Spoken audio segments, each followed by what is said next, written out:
J-Man.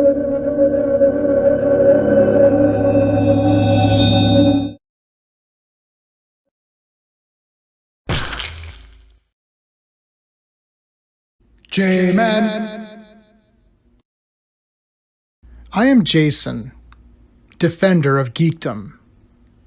My true calling in life was revealed to me the day I had discovered YouTube. I have the power! I became J-Man, the most powerful geek in the universe. Only 3 others share this secret. My friends Steven, Owen, and Sean. Together, we defend geekdom from the evil forces of social media. J-Man.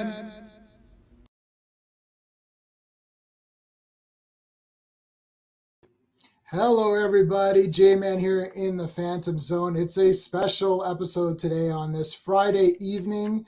We're going to do the qualifying round. So this is the first round for the qualifying of the Space Opera Tournament. We're doing Krull versus Yor, Hunter from the Future. I'm just calling it Yor because it's easier. So there's your 2 editions right there.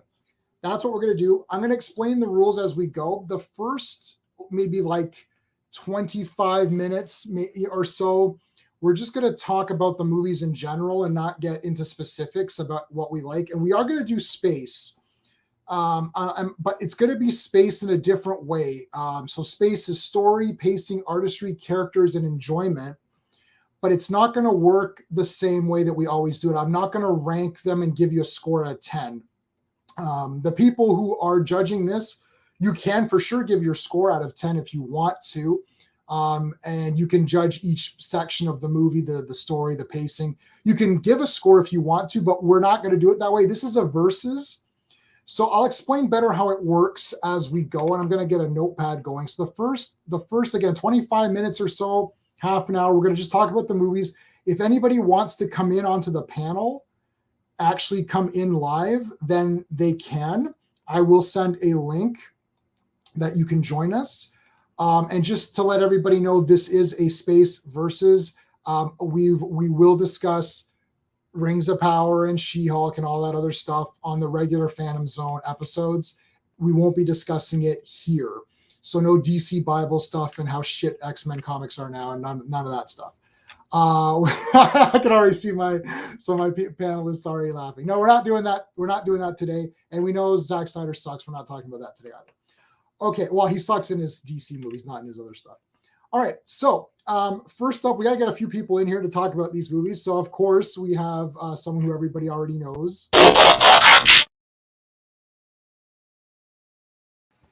So, hey, Sean. So Sean, yesterday Clobberin Times was talking you up on this channel, saying that you got better taste in movies than I do.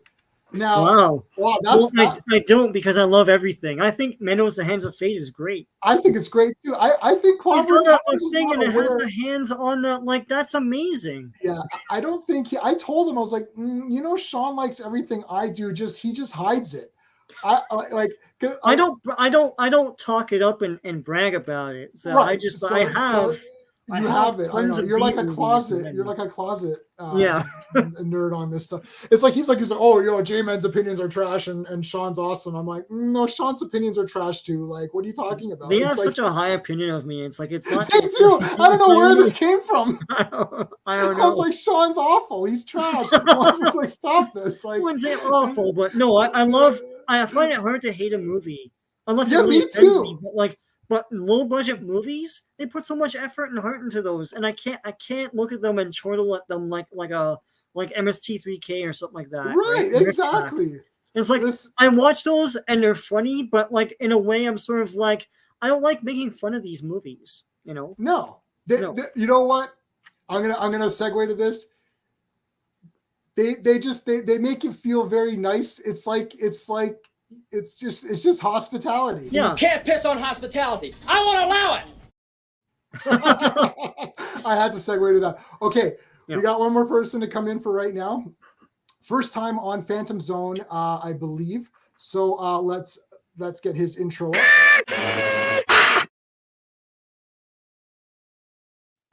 Hey, Charlie, what's going on? What's going on, fellas? Okay, so Charlie, I have your links to your Facebook groups in the description of this video and all my other videos. I just have a group. I just put everybody's links in all my videos just because sometimes even if you don't agree with me on stuff, your link is still in there. But copy paste, man. We all do paste. It. So, okay. So can they get to your podcast from the Facebook group? Yeah, they can. We share links all the time. We also have the YouTube channel up now, which is just the acronym of GMBMAHM. That's I might change the name of it right now. We just did it so we could upload the podcast to it and do a couple of live streams. A lot of stuff's been coming out, Samaritan, and watch that, man. There's some horror movies we're going to cover, like Hellraiser when it comes out, stuff like that. Stuff I don't want to really put on the pod, but would be cool to talk about right when it comes out. So but everything on the Facebook groups, you can find the pods, you can see everything we do. We release weekly action, then horror. We just alternate every week, so we do both. Because we love both movies. They kind of go hand in hand. So yeah, I saw Brain Scan coming up. I was like, oh my God, I've got the poster and I've got the soundtrack. I got the VHS tape. I have the Blu-ray, of course.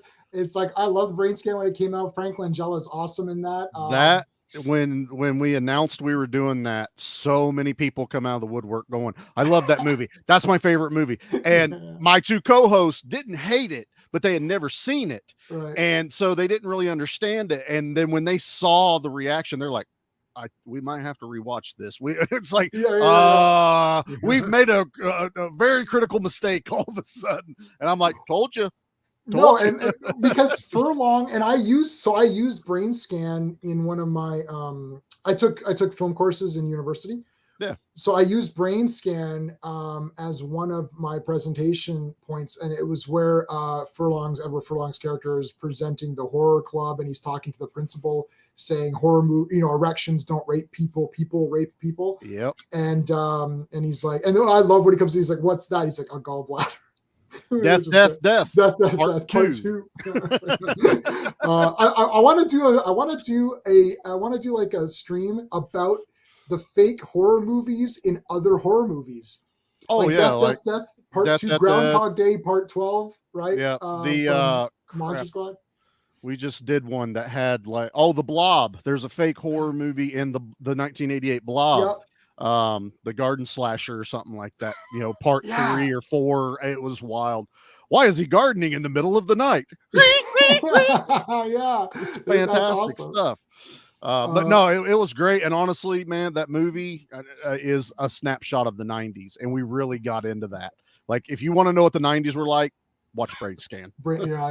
And it's like Fango magazine. He's got Fango. Like, I mean, I wanted the horror club as a kid. Just as a quick off top, I was this close from convincing my grade. Oh God, was it 7? No, it was 8. I've checked the year.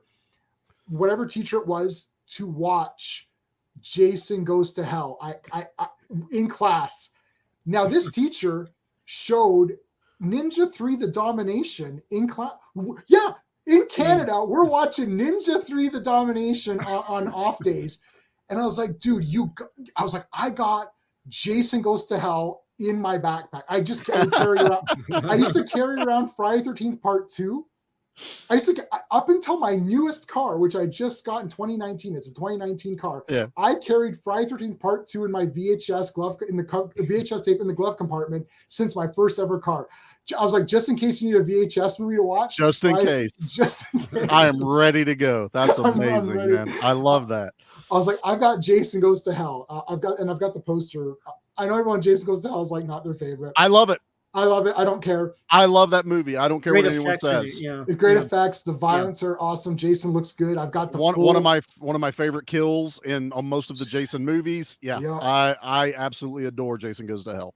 Yeah. I don't care what anyone says. Yeah. And I even my first Friday the 13th movie was Part 5, which is like brutal because I didn't even know that wasn't Jason. Like I didn't get it. I'm like, oh, that's Jason. And then in the next one, he's a zombie. I was like, right, because he died in Part 5. Yeah. I saw 5, 6, 7, and then like 1, 2, 3. It's like I reversed. I don't know. It was so weird. See, we were talking about that being kids of the 90s. These movies were already out. Like if you think back, you're like, oh no, they were releasing them well into the 90s. No, almost all in the 80s, maybe 1990, 91. Yeah. So when I was able to watch these movies, I could binge them all. Like one through whatever. And me and my buddy Ben would just always rent Friday 13th, Nightmare on Elm Street, Halloween's, and we were the original binge watchers, before Netflix and all that shit. So it's crazy. But all right, so let's say hello to some of our friends here. Could not be reached. How's it going, dude? Thank you so much. So there's a poll up to vote for your movie. Okay, hey guys, Arkham, thank you so much for coming in, Arkham.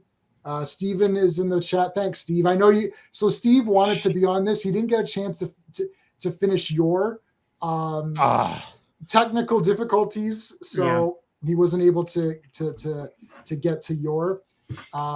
So yeah, that's just how it is. So what I'm going to do is I'm going to create a notepad here. Yep. And notepad alert. Being marked. I'm not gonna. We get stars. You're gonna. If I behave, did you guys do that in Canada where you're in school and you got little stars if you behave for the day? Yeah, and, we did. Yeah. Good. Okay. John's like, of course we. Well, because he never got me. That's why we chiseled it into the stone that I was good that day. All right, so we're gonna do. We're gonna do Krull, and we're gonna do Krull. So the way this is gonna work is that, so normally for space, what we do is we say the story, we give it a ranking between 0 and 2. 2 is the best, 1 is okay, 0 is bad. But we're not going to do it that way this time. Okay. We're going to say story, and then we're going to say which one wins in story. So you can give a mark, like you can say it's 1.5 for this movie and 1 for this movie, so this movie wins, but it doesn't matter. We're just going to say, I like your story better, or I like Krull's story better. That's it. And then that gets a point. And at the end, whoever racks up the most votes in each category is going to win. That's how versus works. So it's still space.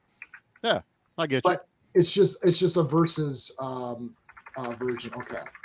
So I've got that. And then I may or may not mark down who gave the who actually gave the score. So I'll think about that. Let me see how much room I can get in. What's up, dude? Okay. So let's take a look at the poll. I don't even know.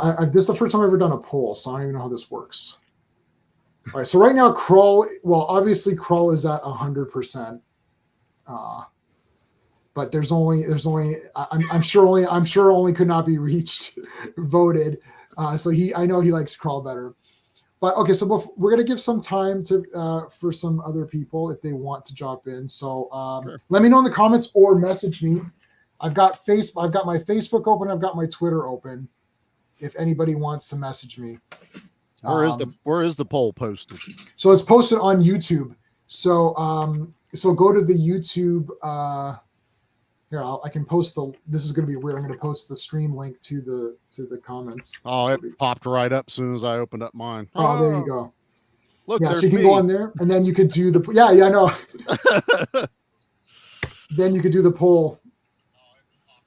So, and then you can vote however you want, because we're still gonna do the proper thing. It'll be anonymous, so yeah. It's anonymous. It ain't gonna be that anonymous once I get in here. It'll be fine. All right, so let's talk about. We're gonna just for the next maybe 10-12 minutes. We're just gonna talk really quickly about just each movie on its own. So, Sean, you could start with. Let's start with Your first. Okay. So, what's your relationship to Your? Like, how did you find out about it, or what's your just general thoughts on it? I found out about Your in a VHS store. So, and the thing is, it's funny because I keep saying that the that cover, not this one, but the other one is the classic cover. But the cover I remember for VHS was the one where there's a big ape arm or something. There's a caveman arm and he's about to attack him. It feels like it was a cropped picture and it, like some sort of wraparound thing they broke off and they put into it was weird, but it had the Your thing on it. So and I remember another wraparound one that had oh no, maybe it's Gore that had the wraparound with the fantasy Gore and Yor, whatever. But, I literally finished reading Gore. There's no effing way that movie is this book. There is major battles on flying hawks that they ride like mounts. That was it was a low budget film, man. I've never seen the Gore movie, but I read the Gore book, book 1 out of 36 What's funny about or Gore, something that they're on now. It's a university teacher or high school teacher or something like that, and he becomes like Gore, but he still looks like a nerdy, skinny dude. Like they didn't really get like a buff dude to, it's like whatever. Well, he's normal. It's all John Carter. Literally everyone ripped off Edgar Rice Burroughs, but they're not pretending that they didn't rip him off. They know they ripped him off. Yeah. So I saw Yor on a muddy VHS. And then I remembered the movie, and I saw it at a convention for like it was a bootleg. So I bought it and I watched the shit out of it over and over and over again. This was like a long time ago, and I was waiting for it to be on DVD, and I think it came and went on DVD, and I missed it. But it came out on Blu-ray, and I totally bought it.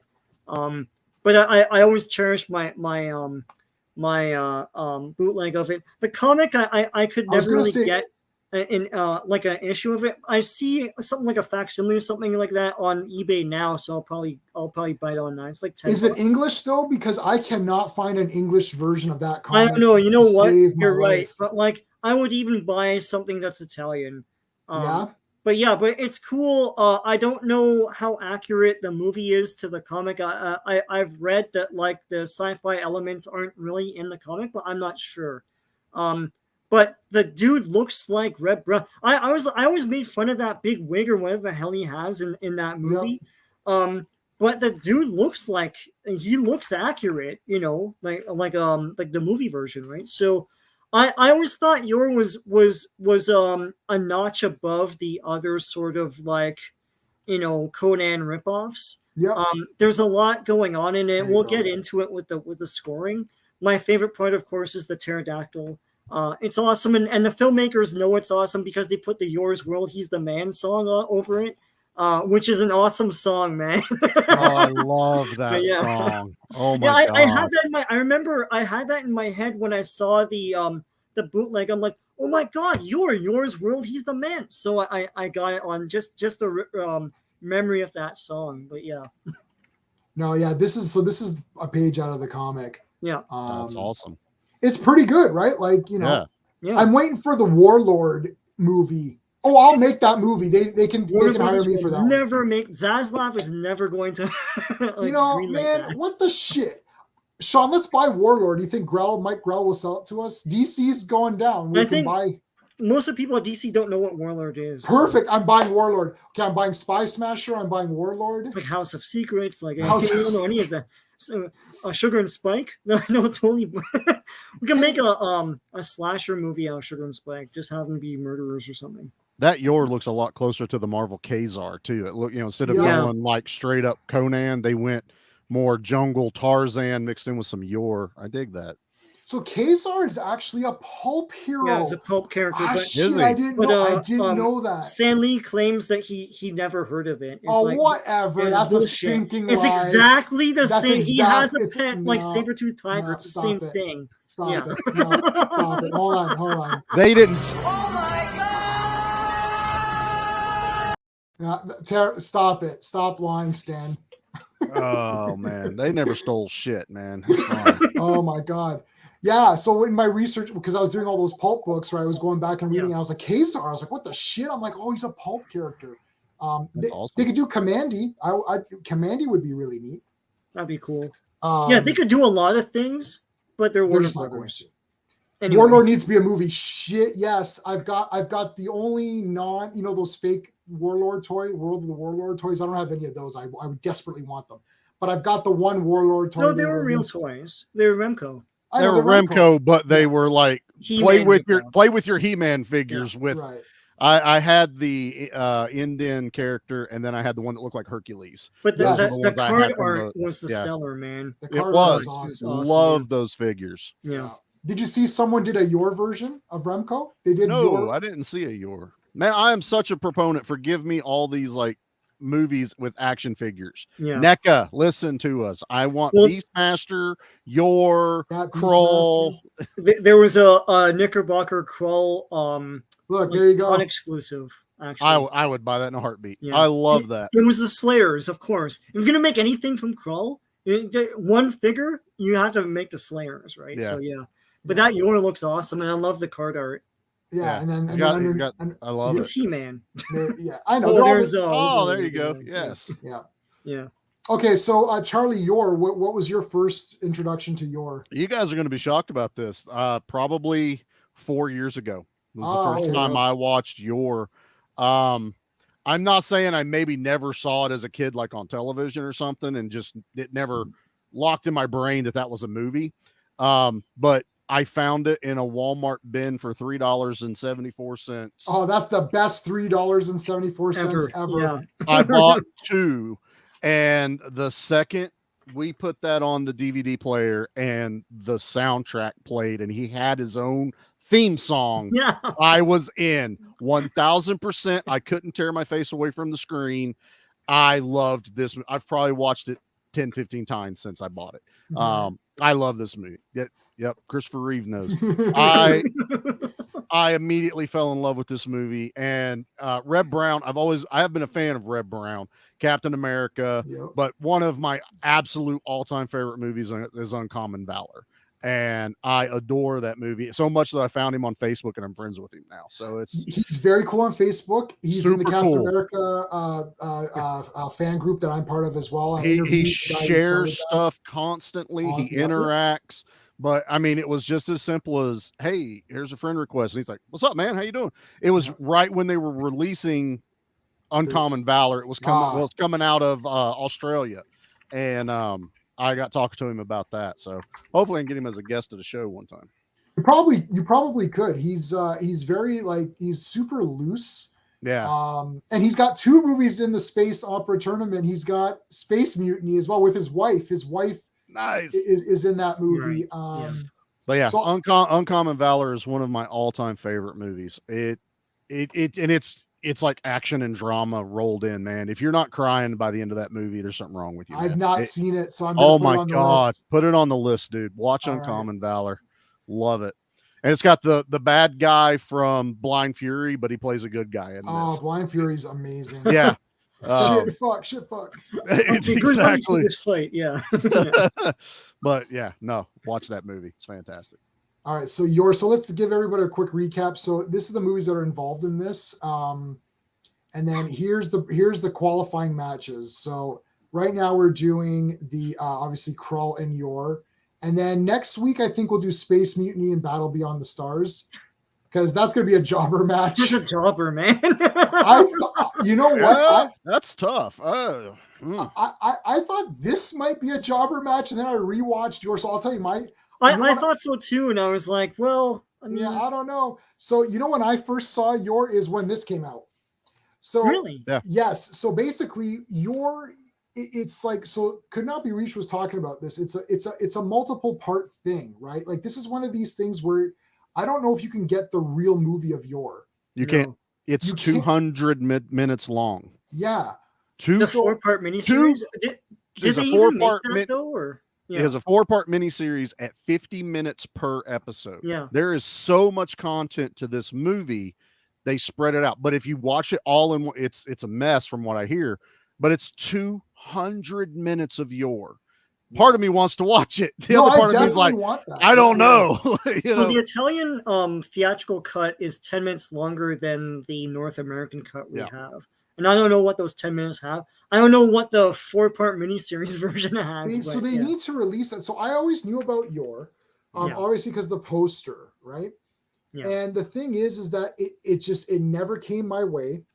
And finally this Blu-ray came out. And I got to say, I'm going to knock this Blu-ray a little bit, really. Because it's like 35th anniversary. Yeah. And this looks beautiful. Like it's amazing. But where is everything? It's Red Brown. And that's it. I literally thought, this is the whole thing. They're going to tell you exactly what the cuts are. Yeah. And I'm like, it's just the movie. So my problem was when I first, it's kind of like this got built up in my head. Yeah. Then I watched. I thought, oh, this isn't all that. This is like okay. I thought it was okay. I like, he was. And then I rewatched it. I calmed down, right? And then I watched it again. I was like, man, this movie's awesome. Like, what am I talking about? This is awesome. And then I said, okay, well, this is years ago. I rewatched it. I saw it a couple times years ago, or whenever this came out, right? Yeah. So then I was like, okay. So then I rewatched it again last night. I'm like, yeah, this is awesome. I thought Yor was going to get obliterated by Krull, but it's pretty awesome, man. So I don't know. We're going to have to see where this falls, but I would definitely love to do this as a new, like, sign me up to write the script, or at least to be the script supervisor or story supervisor on this. Like, I got so many ideas because I think this movie like really opened up like a whole bunch of stuff. Like so much can happen because you've got the robot. It's He-Man. It's science fiction and fantasy in one. Which is my favorite thing is He-Man because it's sci-fi and fantasy together. The dude looks like He-Man. So it is. He's got the He-Man hair. So it's like this is 1983, guys. This is peak He-Man time. You know. Yeah, for sure. But anyway, so that's my Yor thing. All right, so let's do our Krull, and then we're going to start getting into the thing. Let me check my poll here. It's 83% for Krull. Oh, so all right, what's cannot be reached? Yor's theme is distinctive recycled music cues from James Horner. I don't know, but Yor's world, he's the man. He's the man. Yor's world, he's the man. It's like he's running and stuff, and it's like. Well, we're going to talk about it once we get into the nitty gritty of it. Yeah. All right, so let's do Krull. Sean, I'll save you for the last on Krull. because you know why. I've got a story. Yes. Yeah, you have a little bit of a story, and I've got. I might have a thing for it, but I might not. I don't know. We'll see. We'll see. We'll see how it goes. I recommend you try another sport, like knitting. Anyway, but okay, so let's go with Charlie first. So Krull, what's your kind of relationship with Krull? So my relationship with Krull goes way back, and it's weird that I have this memory in my head that I saw it in the TV guide thing we used to get for our cable, and I saw that it was playing. It was a summer day. I couldn't have been like 12 or 13, and I was ready for it. I had the living room set up. The TV was mine. I told my sister, no, it's mine. And I sat down to watch Krull, and the power goes out. Oh, and my God. I got so mad. And, you look back like, why, your parents can't control that. But I was so mad. I was like, Mom, just like, go outside. Just go. You don't want to hear you anymore. So I already was like, I wanted to watch this movie so bad. So I finally got to watch it eventually. And I can't remember. That memory took over the first time I watched Krull. That should tell you what. But I've always known this movie. I've watched it several times. It is iconic, but it's iconic for reasons. Not so much that it's a great movie. But I do like it. I do like Krull. I watched both of them yesterday. And I think, honestly, if you're really going to compare them, you should do that. You should watch them back to back and really go, oh, shit. Like you guys are saying, you think it was just going to be a jobber match. And this is, why are we even doing this episode? I saw a couple comments on some of your posts like, well, this is going to be a fast episode. And after I watched it, I went, no. Yeah, I did. So Sean and I made up these things, and I was like, I'm at the point now where I'm like, I can't lose Krull or Yor. I'm very upset.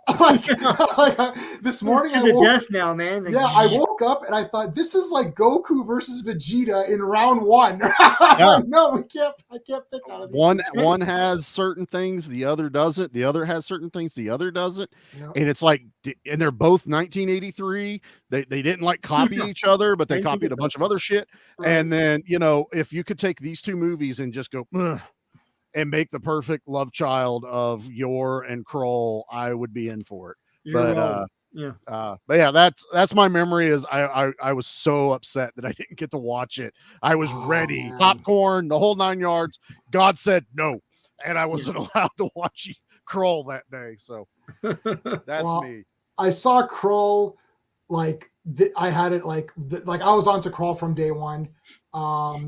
When Rotten Cotton, I don't know if anybody knows that Rotten Cotton is a place that sells t-shirts. This is before Fright Rags and all the really pumped up shirts came out. I got you. They only had like 2 or 3 tone shirts. They're still around, Rotten Cotton. First shirt, I'm like, oh yeah, Krull. Like there's a Krull shirt. Oh, must have this. Right now you can get them everywhere because they're all these print, you print on demand places, right? So it's like I ordered that and Exterminator 2 like right away, and I think Cannon was the other one. I ordered like a Cannon, Exterminator 2, and Krull. It was like the first shirts I ordered. Shirt, yeah. I still have the Cannon. I have and I rebought Cannon. And I rebought Exterminator 2 because I lost all the weight. So then but I didn't rebuy Krull. Now I'm thinking I should have really rebought Krull. But anyway, so I love Krull. There's a channel I watch called Dungeon Craft, which I don't actually I don't. We're not friends or anything. I'm not plugging them. I'm just saying I watch. You watch them. I watch them. It's a D&D show, and Professor Dungeon Master was like, he goes, when Krull came out, the next D&D session I ran, everyone's like, can we have the glaive? And he's like, no. They're like, okay, hold on. What if we go to this cave and the glaive is there and we find it? He's like, no. It's like, because Krull is Dungeons, and it's like someone played Dungeons and Dragons. They ran their session and they thought, I'm going to make this into a movie. I'm like, because it's like, oh, what's in this movie? Oh, there's giant spiders. Like, why is there a giant? I don't know, because there is. That's why they're there. There's horses that have flames and can go fast, like because there is. It's like, oh, there's this mountain that moves and it's got this demon because there is. Like, nobody thought of what does this world that they're on, Krull or whatever. Why are the humans impervious to flame? Because they are. Because they are. Right? Right. Exactly. It's like they use flame to move. It's like they're just like, oh, I guess you can do that. You can put your hand in lava. Sure.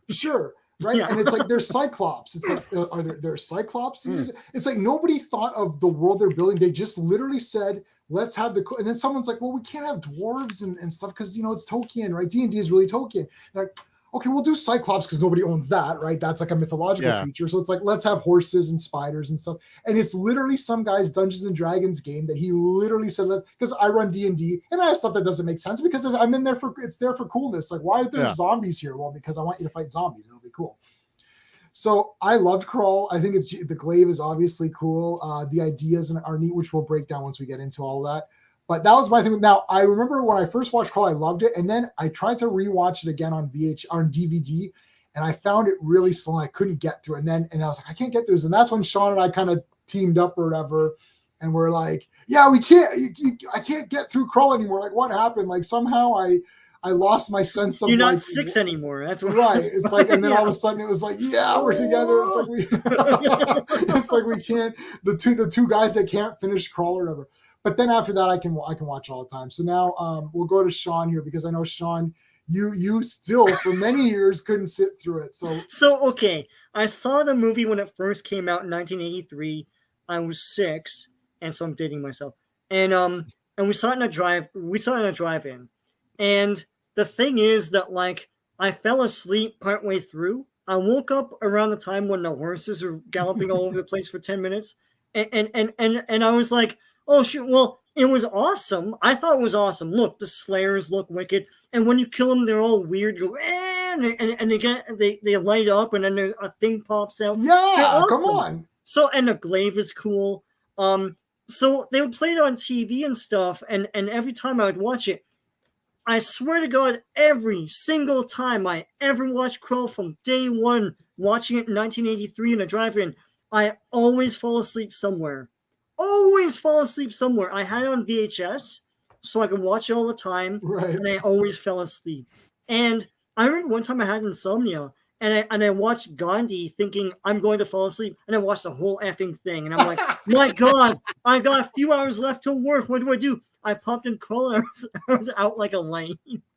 But so I buy on DVD, and then I buy on no, I didn't buy on DVD. Steve gave me the DVD version with that the comics and all the Marvel comics mini poster. And I got the Marvel comic back then when it came out. My dad bought this for me because we had company over and he wanted me out of the way. So I was reading this while everyone was talking their bullshit. And then a few years later, I got the this one from like a bin, you know. But yeah, and every time we go to a comic, like a comic show, I always buy the Marvel Super Special. These are like $3 when you see them around. I see them all the time. but they're awesome. And like I love that they give you a clear shot of the creature that's here. awesome. It's awesome. Yeah, about the only clear shot you get of the monster. Yeah. But so every single time I always fell asleep, and I even on Blu-ray and everything. Oh my god! And a happy report. 2 days ago, I rewatched it, and finally, after 49 years, I was able to get through the whole thing without sleeping. I don't know how that happened. And listen, I always say it's awesome. It's awesome. I grew up with it. Anyone of our age will love it. But that poster is the best. Like this poster is one of the great posters of all time, right? Come on. Yeah, that beats yours. It's boring. Yeah.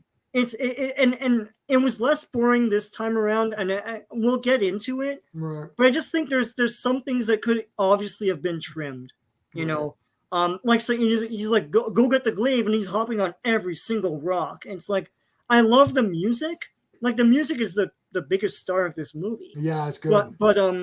But it's like, I mean, we don't need to see that old man cross that web for 4 minutes until he gets to the middle. It's like so see, this is where your lack of DM experience is showing, because crossing that web would have been a lot of dexterity feats, right? So it's like, but like I'm not rolling for those dexterity feats, man. It's like I'm watching a movie. I know, that's what I'm telling you. Some guys I'm gonna put someone's campaign and they put well, I'll talk about that shit when we get to it. It's awesome. They literally put. They're like, look, man, Krull's awesome.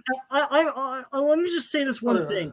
I'm surprised this hasn't been revisited by a studio. Not that I want that to happen. But there's so much iconography that's unique to this film. Like the Slayers are wicked, and the creature's cool, and like that poster's awesome, and the freaking the glaive is amazing, you know, and it's never actually been copied in anything. It's so odd. This is one of those weird untouched like virginal movies. It's like and no one's really. It's a virgin snow. No one's really ever done anything with it. I don't want that to happen. I'm just really surprised, you know? Yeah. Yeah, it is surprising that they haven't tried to remake this or something, or I don't know. Yeah. Like, it's because every time they touch sword and sorcery, they screw it up. That's what it is. Every time Conan. They tried to get how you screw Conan up. Conan, Aragon, all these type of sword and sorcery movies. Yeah, Aragon. They just it didn't work. No one wants to watch it. No, we just don't want to watch your shit. Except for Lord of the Rings, but whatever. Yeah, but that's incomparable as far as I'm concerned. But you know, there was a lot of walking in Krull. Yeah, a lot. Yeah, it's because it literally is someone's or someone's game, right? So it's like it's just crazy. That's the link right there to the Facebook group for Charlie. I just put one of them, and then they can find the other ones as they go. Oh yeah, we're all connected. You'll find all our shit. All right, so I think with that we're going to get into the official actual ranking. So it's 8-12 right now, so that's good. That gives us enough time to do this. And then how's the poll? The poll is 83%. I'll just leave it running. That's fine. Okay. All right. So what we're going to do is we're going to do your versus Krull. We're going to do the story first. So you're going to tell me which one had the better story and, you know, kind of why. And then we're going to just go down the line that way till we get to the very end. And hold on, I got the thing here. I like this. I did. This is good, right? Like I like this. Yeah. I was thinking earlier because I didn't know how we were doing it. And I was literally going like numbers and stuff, but I like this way better. It shakes down more, honestly. It shakes. Like we did that's how you verse. Karate Kid 1 and 2, we did that, and like 2 won out because honestly, if you're gonna pop in one, it's probably 2. Well, this fixes the other thing is if when we do space with the numbers, we're reviewing we're ranking the movie against itself, right? Not something else.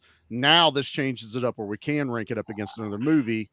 I'm with you, brother. No, I watched the show. Yeah, check it out. Yeah, no, I'm telling you, like this was a great one. I think Owen from Action Elite, link to his channels in the description. He wanted to do verses, and I was like, well, why don't we do space verses, because that works anyways. Like it's so it's universal. That's why it's space. He already loves space anyway. He loves that ranking system. So, he does love that. I know it's very good to organize your thoughts, but this is perfect because now it's like, okay, Let's see who's got the better story. And you still got the enjoyment factor, which means that, you know what, you could say, to hell with it. I like this movie better. I don't care. Yeah. I don't care if the other. It's the wild card. It's the wild card. Yeah. I like it. Karate Kid 2 won, which, I mean, that might be crazy for some people, but I actually do like Karate Kid 2 better. We should have done Rocky. I like number 2 better. I've always liked number 2 better. I connected to that movie better. Man. Me too, yeah. Rocky 1 and 2. We could do Rocky 1. You're not gonna like my answers. You're not gonna like. No, me neither. It's like sometimes they win out over each other to me. This turned into a giant argument in the group chat, or not the group chat, but the group, because Rocky isn't an action movie, and everyone kept trying to make it an action movie. And then I finally said, like, I've only watched these movies once a piece, and that's it. I have not watched Rocky any more than one time. And it's like. And if anything, I'm going to watch I'm going to watch Drago. I'm going to watch that one. That's the only one I'm going to repeat. And yeah, it was like, it's an action movie. No, it's a sports movie. It's not an action movie. It's a drama. It's a drama. Well, Rocky 3 versus 4 would be incredibly difficult. They're two action. That's like Mr. T and Dolph. Dolph. So it's Mr. T. Oh, sorry. It's Mr. T and Hogan versus Dolph and Apollo. Like, you have two awesome. That would be interesting. Some clubber lang and stuff like that. I'd be down. Oh my god, I don't know, man. Like, Dolph Lundgren's the greatest human being ever. He's a machine. He's a machine. Rocky 3. So out of between Rocky 1 and 2, Rocky 3 wins. I might say Rocky 3 is the best one, just for the shit sakes of it, because it's got the seriousness of part 1 and 2, but a little bit of the comic book feel of 4 and 5, where it's like it's a bit over the top. They larger than life. Rocky was this big thing. Now the original Rockies were, we don't know if a boxing movie is going to work. So now, and it was the story of Rocky and Apollo. Now they were able to go, ooh, there's a whole universe out here. Like some other franchises should think about doing. Yeah. But there's a whole other universe, guys. Yeah. Okay, so let's go, Sean. Okay, Sean, your Krull story. Which one do you like? Oh my god! This is the most difficult one out of all the different categories, and it's the first one to me. Do you want to leave story to the end? No, let's do it first. No, let's do it. I'll get it out of the way because I already know my answer. Yeah. I'm gonna. It's a toss up. This isn't that easy. I'm gonna catch hell for this. I'm gonna say your for story, and here's why. Yeah. It's simpler. I can explain exactly what yours about to somebody. It's like he's a caveman who discovers that he's really in the future of Earth, and he's descended from Holocaust survivors. He's gonna now educate mankind. Done. And there's like caveman fights, and there's freaking. Like sci-fi guys, and there's a dude that wants to take over the world. Very comic book stuff. But you can easily follow your Krull Krull has a zippy story too, even though it's a half hour longer. But the thing is, you said, J-Man, that you think it's from someone's campaign. I always thought that Peter Yates, he famously, like in interviews, said that like he wanted to dabble in fantasy because Star Wars came out. Everyone wanted to hitch their star to that, and this looks like just an extrapolation of just different tropes, which at the time were new and wondrous to the public. Like most people, like in John Q. Public, didn't really understand mythology and the hero's journey. Hero's journey was a very new thing to people in the early 80s, new concept. Scholars knew about it, for years, but your average mom and dad and whoever and kids didn't know anything about the hero's journey, and that's all Krull is. It's like it's just there's a mentor, and there's like the unlikely help, and there's the tragic, help, the guy that foresees his death, and then he comes and he's Han Solo. At the end, he tells everyone, "Oh, I'm not going to come because that's the script," and then he comes anyways. But that is his death. It doesn't make any sense. But it's it's not his death. No, but then he dies with the in agonizing pain because he went against his thing. Yeah. Anyway, that's why he couldn't get hurt. Yeah. I think. But anyway, so yeah, you think, yeah.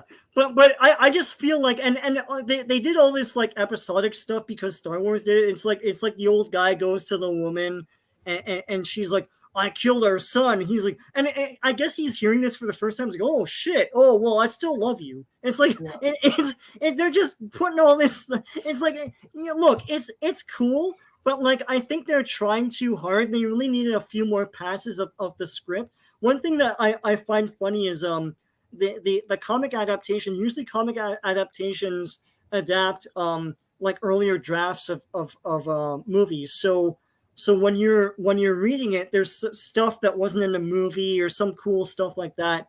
The Krull comic adaptation is exactly the movie, and I wonder if there's only one draft of this film. I don't know what happened. Like, it's just so weird. It's like you read the comic, like, well, this is exactly the movie. What the hell? Even the Last Starfighter had things that weren't in the film because it's an earlier draft. But this it's just was there no novelization?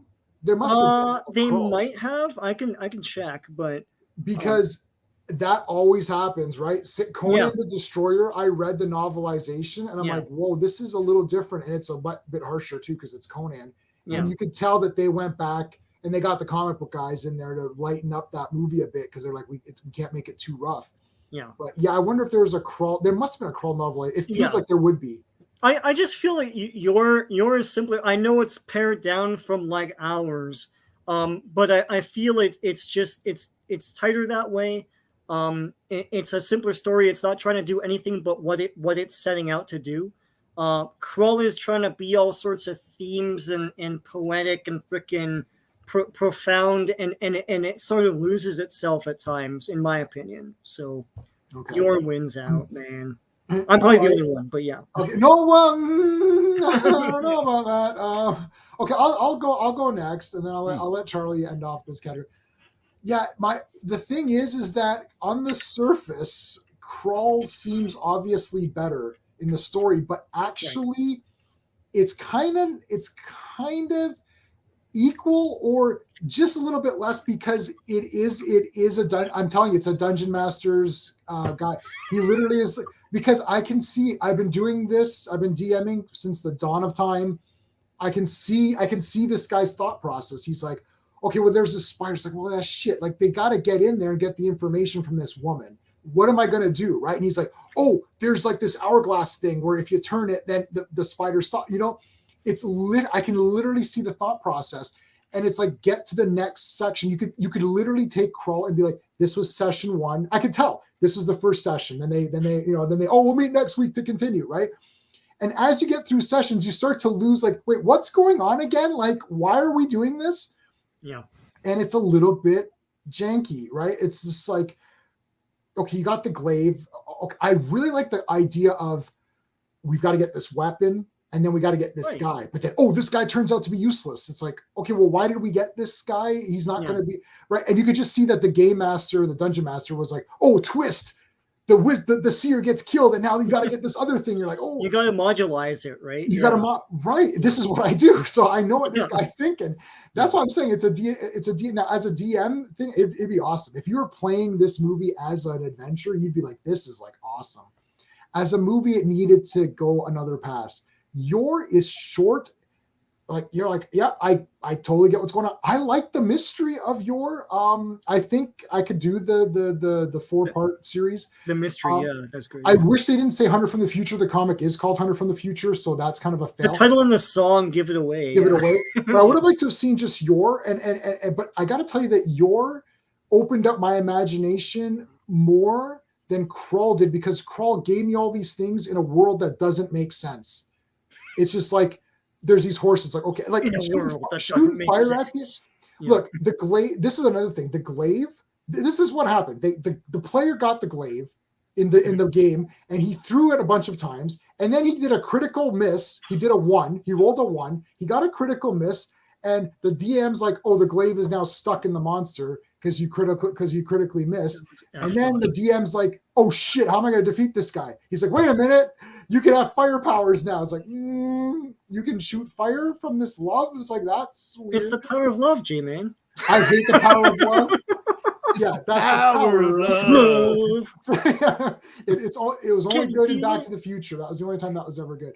Yeah. So I'm gonna freaking. This is outrageous. I can't believe I'm gonna say Yor on Big this. budget freaking movie, studio picture, over budget. Yeah. This is really despicable. But I'm gonna say Yor. I can't believe. And I think Charlie's gonna say Yor, which is why I went second, because I could tell by his reaction that he's gonna say Yor. And I thought I was gonna be alone on this. I can't believe. Okay, so Charlie, go ahead. I can't believe yours gonna get all 3 points on. Well, I don't know. I don't want to say. I have a terrible poker face, but right, you I can guys, see on your face. You guys are agonizing over this, and I got done watching this, going, "Yor." Serious. It's not even a question. Like the story for Krull is just like, I have seen this a million times, even before 1983. This is in every book. And the Italians did Yor and went, okay, toss me ideas. Right. He's a caveman. Oh, yes, he's a caveman. But there's space people around that we think they're space people.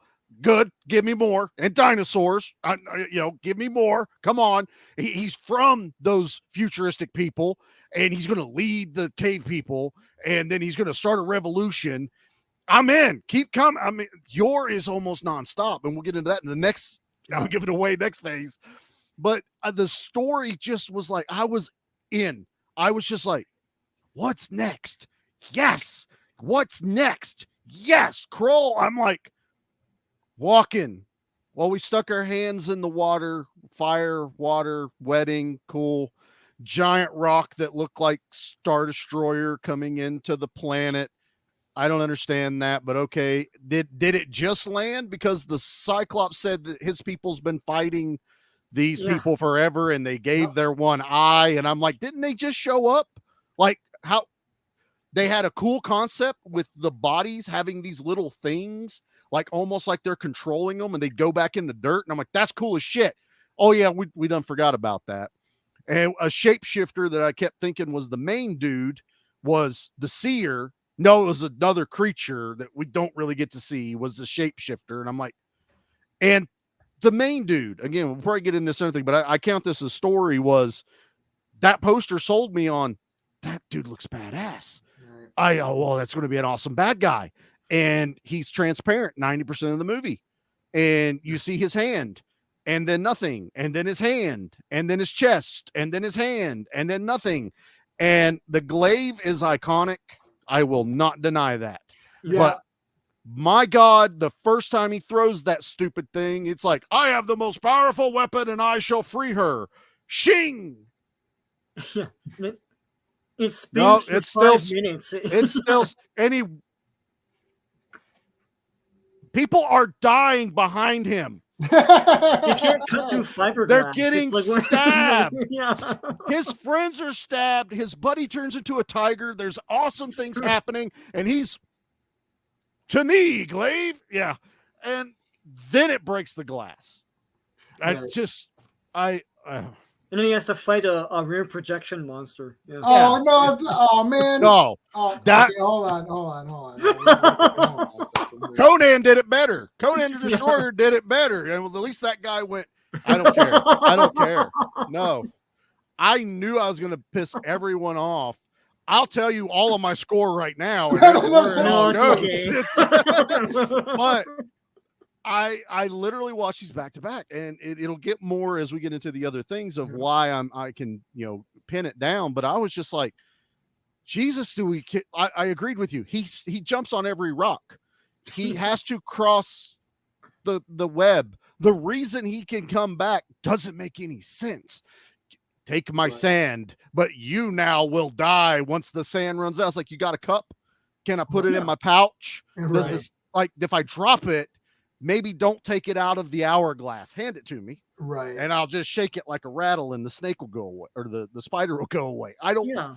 It didn't make sense. Yeah. The Cyclops didn't make sense. I don't know. Yeah. Your. Yeah. No, and I know, I'm telling you, if you guys really, if it rewatch Krull and literally think, Sean, you've been playing D&D for a while with me. Yeah. Think it's a D&D. It's You're D&D right.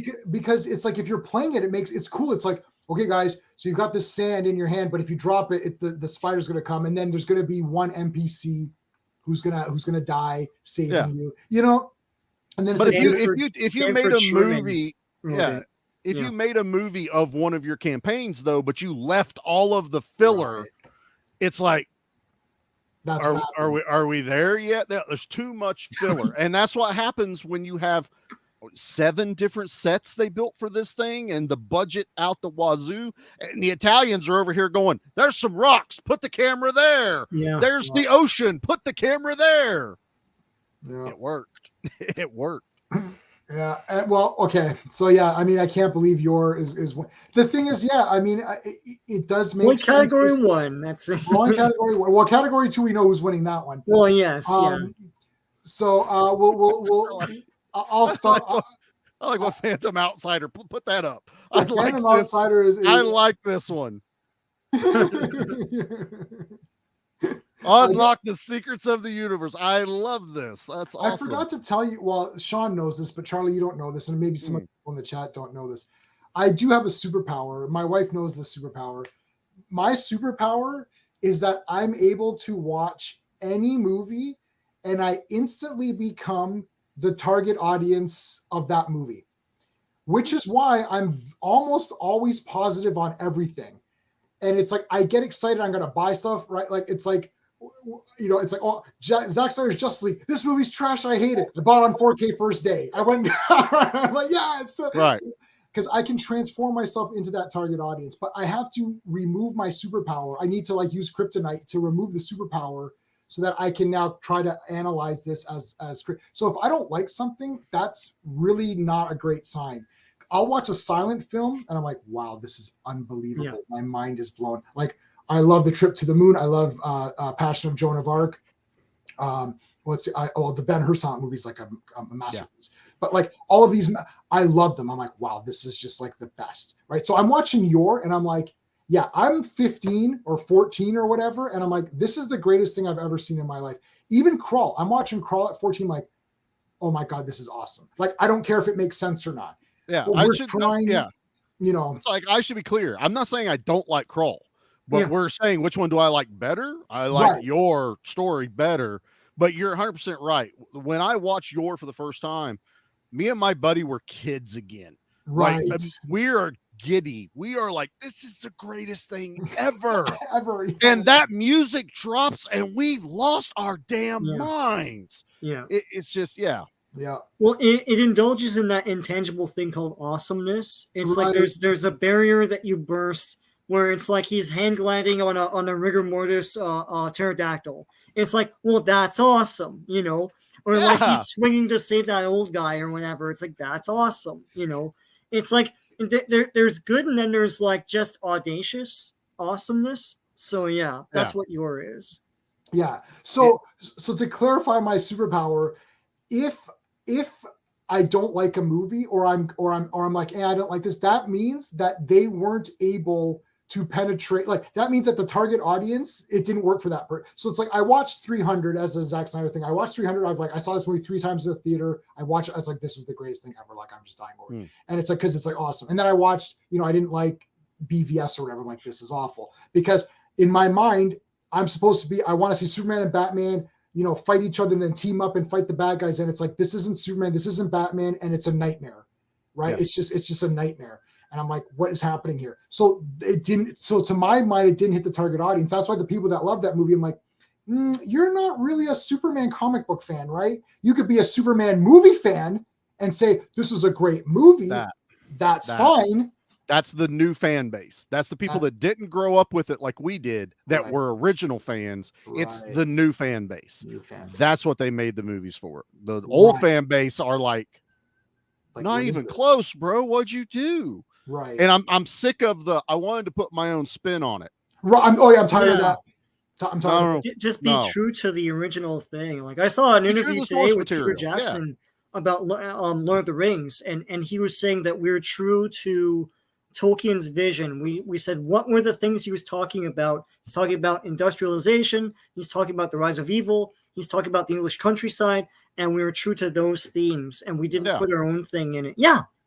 like an artist does. Someone who's respectful of the material. You know, it's literally about the Industrial Revolution. It's about taking things that used to be of Earth, and now let's make machines. Let's destroy what's around us to create armies and the cities machinery of war and everything. Yeah. Plus, World War I.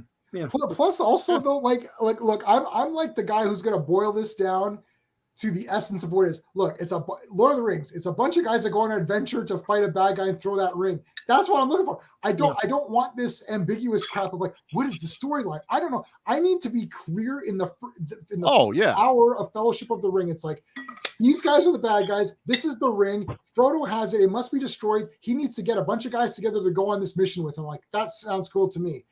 I don't care about the industrial. It's just that is the basis of it. But that's also why we like movies like Krull and Yor. That's exactly what we get. You know. Let me just clarify something too. The writer of this wrote Ice Pirates, which will also be one of our guys. Yes. And 18 episodes of Batman, J-Man. So. Wow. Yeah. There you go. Okay, so undoubtedly they were a geek and probably did DM stuff and right, exactly. Okay, so let's go pacing. I mean, this is a super obvious. Yor is obviously the winner for me, no question. I didn't think that movie was boring at all. I was like, that's what I was thinking. I'm like thinking I might be good to watch that super long, that 200-minute one or whatever it was. Yeah, I would. Honestly, I almost feel like they took that and it's like almost all the cuts to make a movie. They just went, leave it in, we can add a little bit more dinosaur fight, or we can add a little bit more of the caveman tribe, the celebration or something. That's what I feel like. I bet it adds nothing to the story. Right. It's just now the movie will be tighter and the pacing will just be blah, blah, blah, blah. I mean, 200 minutes. Wow. That's a long ass time, man. Yeah. Yeah. I mean, I'd love to see it, but yeah. I think obviously yours better paced. Krull. Okay, if we took 90-minute Krull and 90-minute Yor, that would be tougher. That would be much tougher, because then you would eliminate some of the wonkiness of Krull, and it would be a lot quicker, and you would kind of like just be, oh, another cool thing, versus like you're waiting. Oh, that was cool. Waiting. Oh, that's cool. I think Yor would still win, because I think a lot of the stuff you'd cut is the creature just farting around with the girl, and the thing is, then you don't have any creature at all until the very end. Yeah. I think it would be messier, to be honest with you. Like Krull. Yeah, I don't know. There's something weird with that. I timed the sequences of because this time I wanted to get the heart of it. Right. I timed the going to the what do you call that thing? We said it a million times. The glaive. The glaive, yeah. That was about 2 minutes. Crossing the web is 4 minutes. The horses is 4 minutes. So if you cut those down to just telling you, like showing you the horses are wild in just a shot, and that's it, you're still getting rid of maybe 8 minutes. Or so. I'd say you could get it down to a tight hour 45. I think truthfully without losing anything. Yeah. But also I think that's still more comparable to Yor, because Yor is so freaking fast paced. It's like, and now this, and okay, we're going to talk for a second. And what is that? It's a dinosaur. Let's hear you guys attack like twice. So yeah. I think the coolness with Yor, we'll get to this with the artistry. But for pacing, for me, this is a clear, easy one. I mean, I'm just saying it. We don't have to dwell on it. Pacing's Yor. Yeah, there's no comparison. Like, there's really not. I have heard about this movie being boring, like Krull being boring for decades. So I don't know. Don't you dare say the pacing is better than yours. Jesus Christ, man! If this is unbelievable. Like, oh my God. Okay. Hey, how's it going, Just Joe? Thanks for coming in, buddy. Hey, Just Joe. Picked up Krull because I never saw yours. Yours on anything. Only the riff tracks, and please God, if you've never watched it, don't watch the riff tracks. Yeah, don't watch riff tracks of Yor or whatever. I got this for $3 something at Walmart. I'm sure you can get it on Amazon for like less than $5. Let's take a look here. Amazon. You know what you can also get on Amazon is my published works. I am an author. The links to my books that are published are in the description of this video and all my videos. That's a great segue. Wasn't that was like impossible? That was like a setup, man. Okay, you're the Hunter from the Future Blu-ray. Let's see. You could buy it for $14.99 on holy crap. On Amazon.com. I got a steal. And yeah, you did, because I think that's what I paid. I bought two. Oh, then you can watch it twice. I bought two, and I'm not even close to that. I'm still like half. Yeah. No. Okay. All right. So we're on to artistry. I mean, I can start with art. I'll start with artistry. Look, I think Krull is way better looking. I mean, I can't be too silly. Like, that creature looks cool. I know he's only there for a bit. You could see the money that they overspent. Yeah, like the spider was wicked, man. That whole web area is wicked. I think they put a lot. This is a movie where Sean came up with that term of like, it's like not aiming high. What was the exact words you said? I can't remember. Big budget thoughts or something like that. It's like you dream big. With a low budget, but they had a big budget. They had a good budget, pretty solid budget, and they really did use it. The glaive is a wicked weapon. I like the way the guys look. Each guy look like I like the mountain. The way they show it moving and stuff is really super neat. The webs part, the horses, like the horses are all, even just the real horses are like, wow, they're so amazing. Oh yeah, like getting all those horses together. The way that they even like the caverns opening, guy falling and all that, like it all looked really cool. It felt like this looked really neat. And and even the swamp where they're drowning in that swamp and everything, that was kind of cool. Swamp's pretty badass. All that looked really cool. So I mean, for me, it's clearly Krull. Yor suffered from budget, but Yor also did dream big or whatever. It did aim high, and I really appreciate that out of Yor. But Krull has to win it for me. It's like, I mean, and the music of Krull is freaking awesome. Yor has that damn song, which is the damn best, obviously. But I feel like that trumps almost anything. I know, but no, I don't know. Oh, MMM, what's going on, brother? Thank you so much for dropping in. Krull isn't bad to me. It's just underestimated in movies. Yeah, you like Krull. I agree. Yep. Yeah. So, well, put your vote in. Let's see. Let me check the poll. Hold on, while we're doing this. Sure. Yeah. Go for it. We're at 70% Krull. It was at 80 something. We're convincing people that yours is better. This is awful.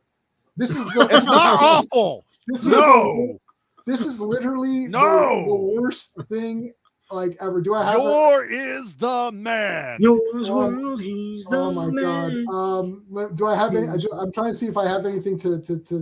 Well, we got this. I mean, what does that say about me? I don't know. What does it say? It says you can shit in my mouth.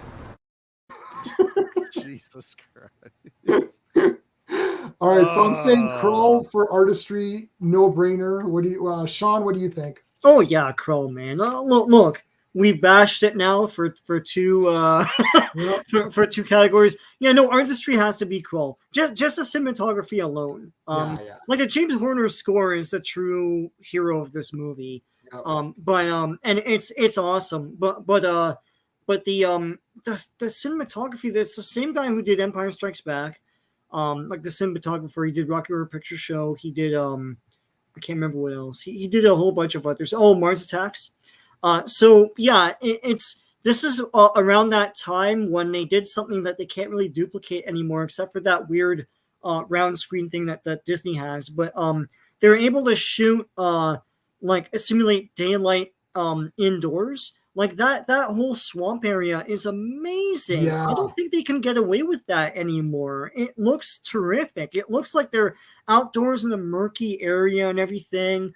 Apparently they used however many pounds of spliced up cork to make the quicksand that they get into and everything. Mm-hmm. I just want to give an honorable mention to the Slayers. The Slayers look awesome. They've never done anything like them ever since. They're a worthy successor to the Stormtroopers. That's what they're supposed to be. They're more terrifying than the Stormtroopers because they actually hit things. And I like that there's a whole bunch of different characters that they're able to just kill. And they kill lots and lots of people. A lot of people. They're terrifying. They're a lot more fearsome here. There's some sound cues where they come up and the music like dun dun dun, and I'm like, oh shit, yeah. It's like, listen, these guys are gonna murder you, man. They're great. The look and feel of the whole world. I mean, it's got that murky light look. Yeah. It looks amazing.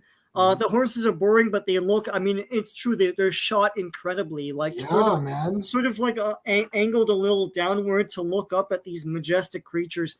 All of it looks, and the Cyclops for the time is amazing. I mean, and it's funny because the actors are always like, oh, I don't want to be in a mask because you need your eyes to emote. It's like that actor mega emotes with his mouth and jaw. Yeah. It's like that because you can't really see his eyes, just this like cold dead eye, right? Mm-hmm. But he does a lot of great acting and warm sort of emoting through just his jaw, really. All of it is incredibly done, and even the design work, just the artistry of some of the stuff inside that mountain, like the big stylized claw that's holding the it's sort of like a balcony or something like that. And that kind of weird cocoon thing that he awesome has to cut into with the glaive, even though it's ridiculous, the cocoon looks awesome. It all looks great. The creature looks great. I'll bring him up again.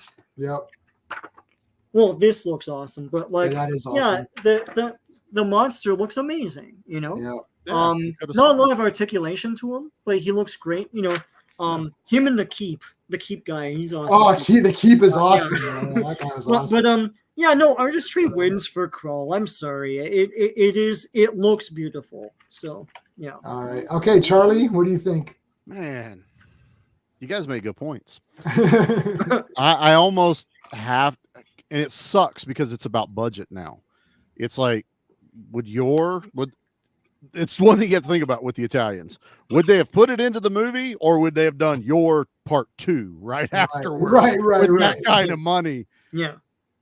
While we've gushed over Krull, and it is a fantastically beautiful movie. I love everything about it. It's the one redeeming quality it really has above all others. Yeah. We can't ignore Yor, though. It feels like a prehistoric world. The dinosaurs, where they could have done stupid, cheap, stop motion crap. Yeah. We got physical dinosaur, props, practical effects. There's blood in Yor, and it gushes when those dinosaurs get hit. I love the bad guys. Even just coloring them blue was enough for me, just to show that they're the bad guys. They're the bad cavemen versus the good cavemen. And when it goes into the space thing, it was like every other space movie that I expect. It's like Battlestar Galactica. It was all these, like Logan's Run, almost kind of looking outfits. The guns were even kind of cool because some of them shot from the side. They didn't have the pistol grip. They're tucked under, and they're holding them like this or whatever. And it's like, the main bad guy is directly rip off of Ming. I mean, if they didn't have Flash Gordon playing in the background while they made this movie, I'd be shocked. But I do love everything about Yor, though. I mean, Reb Brown, I believe him. But I do like everything about Krull. I think budget is going to win over for that movie. Not heart, though. I mean, Yor had more heart. Krull had more budget. Therefore, artistry, it's got to go to Krull. Yeah, I would say too, though. Like, sure, there's budget, but also the what am I trying to say? Like the style that went into it. Like a lot of that stuff in that mountain is not going to be done by anybody else, right? Right. It looks incredible and it looks unique, right? So it does, and it worked. Yeah. It worked for like us when we were watching it because that was like Snake Mountain. Yeah. That was Castle Grayskull. That was Thundercats with Mum-Ra running around. They knew the right points to hit with us, and that's what we were going to like. It should have been a play set, man. But it would have been an awesome play set. We could have got the one girl that does nothing but run around the stupid thing for the entire movie. You do a lot of stupid shit. She does nothing. Yeah. That's what she's useless. Yeah. And I hate that. I like her, but They didn't do anything with her. She's Yeah. literally the damsel in distress. Yeah. A la D&D. Right, she's an NPC, right? This is your quest. Yeah, save the girl. She's the only one that says she's just there to say like it's not the glaive, it's you, it's us or whatever. Yeah, use the fire from your hands. I didn't like that I got fire in my pocket here. It's like This is where the DM made a mistake. What I would have done if you do a critical and you lose it, I would have said that he rips it out and throws it down to show like and then the fire, what I would have done is she would have handed the fire and then he makes the glaive on fire and then throws a fire glaive to finish him off. I don't like the power of love defeating the villains. I want a weapon to defeat the villain. So I would never do that in my idea. Sean, you didn't play that adventure, but I had one where you had the special dagger and it's like that was the thing that killed him. Yeah. No, but it's not even sold properly because it's still like just him doing it. Why wouldn't they hold hands and do it together? Like I don't get it. Why put all that emphasis on the glaive anyway? Like he literally reached into lava, which I'm sorry, that was stupid. Right. It's a star-shaped rock. I can't quite make out. As soon as I walk in the cave, not like let me go around here. Right. No, it's like the glaive is right there. It is. The thing of myths. Yeah, it's right. It's right there. I've looked at it. It's really hot. I don't want to touch it. And sticks his hand in there. He like does exactly what I would have done. He almost Luke Skywalker's it. Looks down the middle of it. He's like, no, don't throw it. You'll know when to use it. What sucks at unlocking doors. That's all I can say. It's just when he found that. What I would have done again as a DM. I would have had you put your hand in, and the reason why nobody can get it is because you literally melt your hand when you bring it out. See, I would have had it. I would have had it. You come out and your arm is melted. It's attached. It's like it's melted. Yeah. And then when you fought the big baddie, it would release with your firepower. Right. Whoosh, bomb. Yeah. Yeah. Like there's got to be a sacrifice because he's the one or whatever. Like Conan had to. I compare everything to Conan because that's the best movie ever. In Conan, like when he falls, he's being chased by wolves. Right. It's like they're trying to eat him. He's down. He falls into the pits, into Atlantis or in the pits of Atlantis. And it's like he finds this sword and it's like he has to earn that, right? Like it's like he's earning all of these things. The sword is the reward for making it through all this shit. Right. I like that better than that's why I'm telling you it's a DM thing. It's a game because it's like, our players don't have to earn something. They're playing a game. We want to, it's like, okay, get the weapon. Okay, I got it. They didn't earn the weapon. They have to get it to win, right? Yeah. That was the other thing with the it's like Wizard of Oz as we find all of our players into the game. It's like, there's the Scarecrow. There's the Cowardly Lion. That's how this felt like, there's a magician. There's the bandits there. That's like, that's why I felt like in story back there, it's like, it's been done 1,000 times. At least Yor was like dinosaurs, future looking things and cavemen. And I was like, I think I would have been stunned if I had not known that there was the future element. I wish I didn't know because I mean, spoilers don't bother me, so it doesn't matter. No. But I always, again, my superpower, I put myself in the position of the person that it's meant for. And I was like, oh my God, this is so awesome. Like when it's like, there's like this like weird communicator, like, holy shit. I would have loved to just been dropped into a movie theater and that turn on and not have any concept of it. Yeah. Because maybe the song gives it away, but trust me, the first time you hear that song, you're like, I don't even know what it said, but that was amazing. I don't know what they're saying either. Yeah, no. And then all of a sudden you get the Superman reveal. You were a child and we released you out here to save our people. The first time I saw Planet of the Apes, like the original one, I didn't know the twist because it wasn't so much given away in other things at that time. I was 10. And I was like, oh my God. So I would have been stunned by the Yor thing. The movie trailers were only if you watched another movie. It wasn't in your face like it is now that they have to give shit away in order for you to go watch it. Like it's a Simpsons episode. It's like, yeah. Can I point out something that is outrageous right now? Sure. Sean just used Planet of the Apes and Yor in this. Well, Planet of the Apes is a masterpiece. It's a masterpiece. It's in my top 10 films of all time. I've got every Planet of the Apes thing just above camera shot here. It's like we're putting it next to Yor, which is great. I think this is hilarious. I mean, Yor could be number 11. We don't know. Post-apocalyptic with caveman guys. Yeah. Well, okay, so the current thing now is Krull is only at 64%. Oh my God. We're convincing people that yours is better. We're going to get you guys there. I love this. Characters. Let's start with Charlie first on the characters then. Oh my gosh. So this one, okay, so I would say pacing was easy. Mm-hmm. I would say artistry was super easy. Pacing was super easy. Artistry was super easy. I would say story was very difficult for me. And I'm going to say characters is very difficult for me as well. Right. These are the two difficult ones. And I'll get to myself, but Charlie, what are your thoughts? This is where coming with the numbers, it lets you know how close things are, like within 0.5 of each other. Right. And I have to look, it kind of goes back to budget. And I almost can't go, well, it had Liam Neeson. That's not Liam Neeson we know. That's early Liam Neeson, you know, but there was a ton of characters that I loved in Krull. You know, I can't look at Gowan and not go, I want to watch Megaforce. You know, that's just that energy that he had, that Barry Bostwick energy in this movie. Very Errol Flynn, you know, even though I didn't understand what the hell was going on, I liked him in it and I wanted to follow him. The bandits are my favorite of all of them, Torgan and all, you know, all of them, even though they all die and no one seems to like really shed a tear quite a bit, you know. Yeah. But I like Yor. No one's wasted in Yor. You know, Red Brown is amazing. He has Bond women with him. Yeah. Bond women. Yeah. You know, I believe the caveman. Like literally, you watch the first part of this movie and you feel like you're watching one of those older cavemen type movies. You know, when they were huge. Yeah. You know, it worked. I felt it. And then when it goes into the future stuff, I liked all the characters. I liked. Even though most of them aren't named, I enjoyed them. I enjoyed the bad guy. He, you know, was he a projection? Was he a hologram? He had everyone fooled and not Yor. Mm-hmm.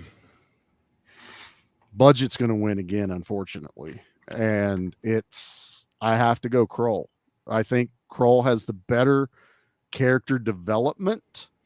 The better characters, an array of them that are named, even though they kind of kill them off when they shouldn't. Like, you know, I'm opening the door, kill all my friends behind me. The magician kind of gets annoying, but then he redeems himself. Right. I kind of like the kid with the seer. I don't hate the seer. I kind of like that whole dynamic, especially when the Cyclops gets that realization that it's a shapeshifter. I gotta go Krull. It hurts. Yeah. It hurts, but it's Krull. Sean? I think. Well, I don't know. I'm gonna have to talk my way through this one. Yeah. Because the thing is, it's simpler because there's like three main people and that's it, right? Right. You know, and they all survive. And they all survive, which I thought was shocked awesome. Yeah, that old dude survived. The old guy, yeah, it's like I thought he was going to sacrifice himself at the end because he does toss him, and then Yor's like, you know what, man, I gotta save you. My theme music is still playing. They kill the blonde hair girl. That's shocking when that happens. It's like, boom, she's dead. It's like, holy crap. Yeah, and I like the guys that team up with them and stuff, and you know that's all cool. Krull, like.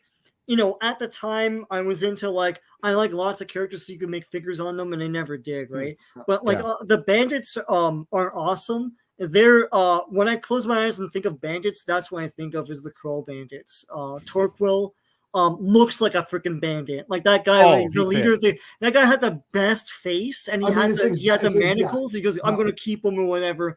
And that was a badass line. And it's like only the king has the freaking key. It's like and then they start laughing. Yeah. I think that the actors in Krull really sold Krull. Some of the stuff they have to work with is whatever, but even Liam Neeson and Robbie Coltrane. Or you know, they went on to become stars, but it's like they breathe a lot of life into those characters. Like, you know, Liam Neeson seems like a young punk, right? You know, and he really sells that. The wizard and everything, like the blind wizard guy, I felt bad for him when he died. I shouldn't feel bad for him because he's whatever character, but I looks still cool. did. He's a figure.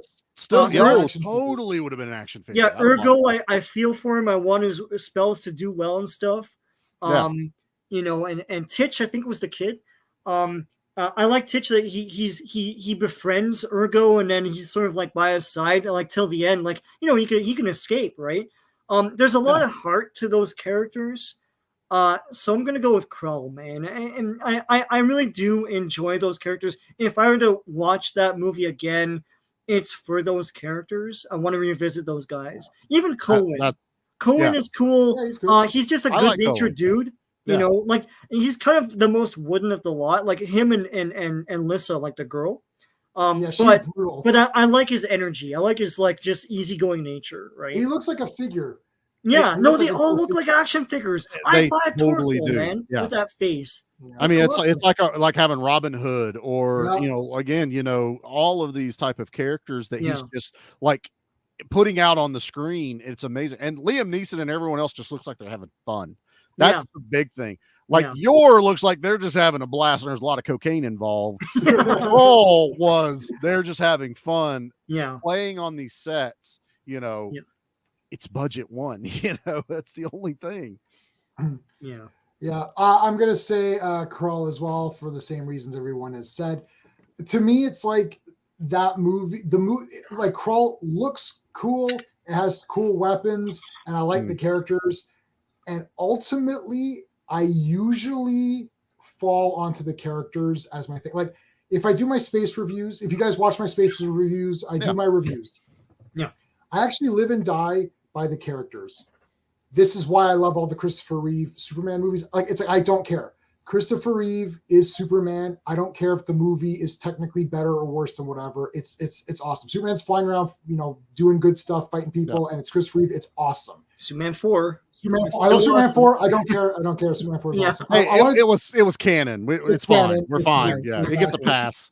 Yeah, it gets a pass. Yeah, I agree with that too. But see, so like for me, Yor Reb Brown is the damn best. Yeah, he's awesome. But the problem is that I like Yor better, the guy Yor, better than everyone else in Krull, except Krull has so many characters that are all cool. That's the problem. That's the thing. Like everyone is pretty cool in Krull. You're like, you know, if we just said Colwyn versus Yor, that would be different. It's Yor. Totally different. Right? But and Yor does have other characters, and they're okay, like they're fine. But the villain is kind of just there, and I don't know. It's just, and then there's that woman who's like, "Oh, don't worry, I'm just doing experiments on you." It's like, who are you? Like, what is this? Yeah, you know. And then it's like, I'm a blonde woman who has a birthmark on my cheek, and it's like now I'm dead. I'm like, okay, what's going on? You know, it's just like they're just there to be pretty, and you're like, okay. They did have a blind guy though, just like Krull. So we had two blind guys that were like leading people. You know, there's a lot of pretty girls in Yor, and there's like one every 10 minutes. It's like they're like, wait a minute, what if there's someone who likes blondes? Crap, we better get a blonde in here. Well, it is Italy. It's like you know. There's like a 3-woman minimum. You know, Yor got down, and they even went, well, in our tribe, we can have multiple women, so what's the big deal, lady? Yeah, the one guy's like, well, why can't he marry more than one woman? And he's her protector. I was like, yes. Yeah. Guy like Yor, he can't be tied down. Like, it's sundown. Where's Yor? He's getting down by the beach. Well, Liam Neeson had 8 wives in Krull. That's true. Yeah. He had because he traveled everywhere. No, baby, you're the only one for me. Make me some dinner. It's all good. Like, wow, 1983. We got away with that. Who's the other girl? It's like, what, are you jealous? Like, what are you jealous? Don't worry about it, man. Don't worry. Don't worry about it. It's fine. Forget about it. Forget about it. Yeah. I gotta get that on my I'm gonna get that as one of my things. I don't know. So yeah, Krull, because like there's just so many, every character. I liked everybody. I like that freaking Seer guy. I'm like, oh shit, he's dead. That sucks. This guy was awesome. And he did nothing. He's just like, I cannot see. I must go to this other area. I'm like, okay, you're awesome. I gotta go down here to the west side. That's the only place I can see. That was like the campaign was running too long that day, and the guy's like, "Look, I've got to end this because like my mom's coming back home." So it's like, guys, we gotta end this. So the seer can't see it here. He has to go somewhere else. So we'll continue it, you know, tomorrow. I'm telling you, I'm gonna do a. You're not wrong. You're not wrong. I could see it. Watching it today, I'm like, oh my God. I saw it yesterday going, this is just a D&D campaign. Yeah.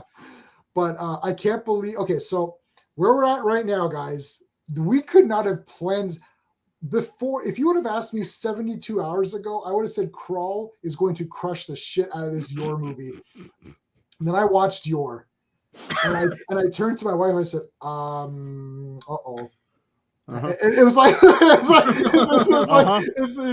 like, what happened? I'm like, I've been excited all day. Let me just let the record show. I had said that Krull was boring, like stream after stream. Steve got mad. J-Man was like, "No, it's not boring." I always said it was boring too. But I'm like, look, it doesn't suck. It's awesome. I'm just saying that it is flawed. It's flawed, flawed. But there's no movie like it. Like nothing looks like it. Yeah. And as I said, I'm surprised no one's stolen the ideas from this film. It's like there are generations that don't even know what Krull is. So if you took the glaive from this, no one's gonna know. Well, people like my buddy there's a friend of mine who doesn't go on streams or anything. He's just like he loves Krull, and it's like one of his favorite movies. And I would always say it's like, oh, it's kind of boring because even I would have problems watching it all in one sitting. Like on the this is in the DVD era. Yeah. So the DVD era, I was like, yeah, it's tough to watch the whole thing, but you know what? Like, whatever, it's awesome.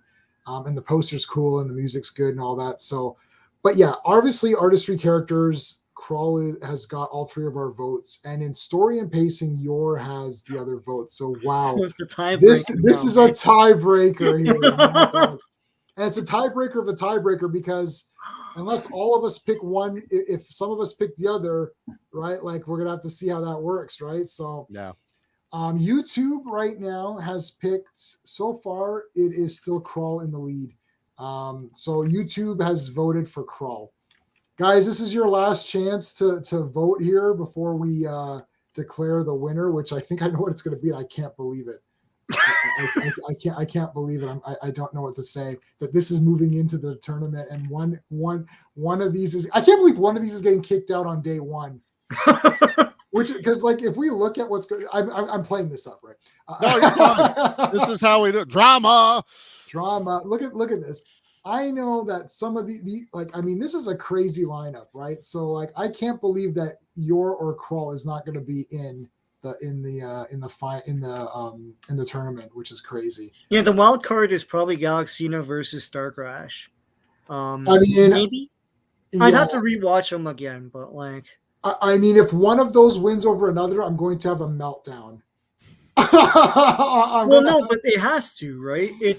They're going head to head. They're going head to head. No, but I'm going to have a melt. They're going head to head, and I think I know which one I'm picking.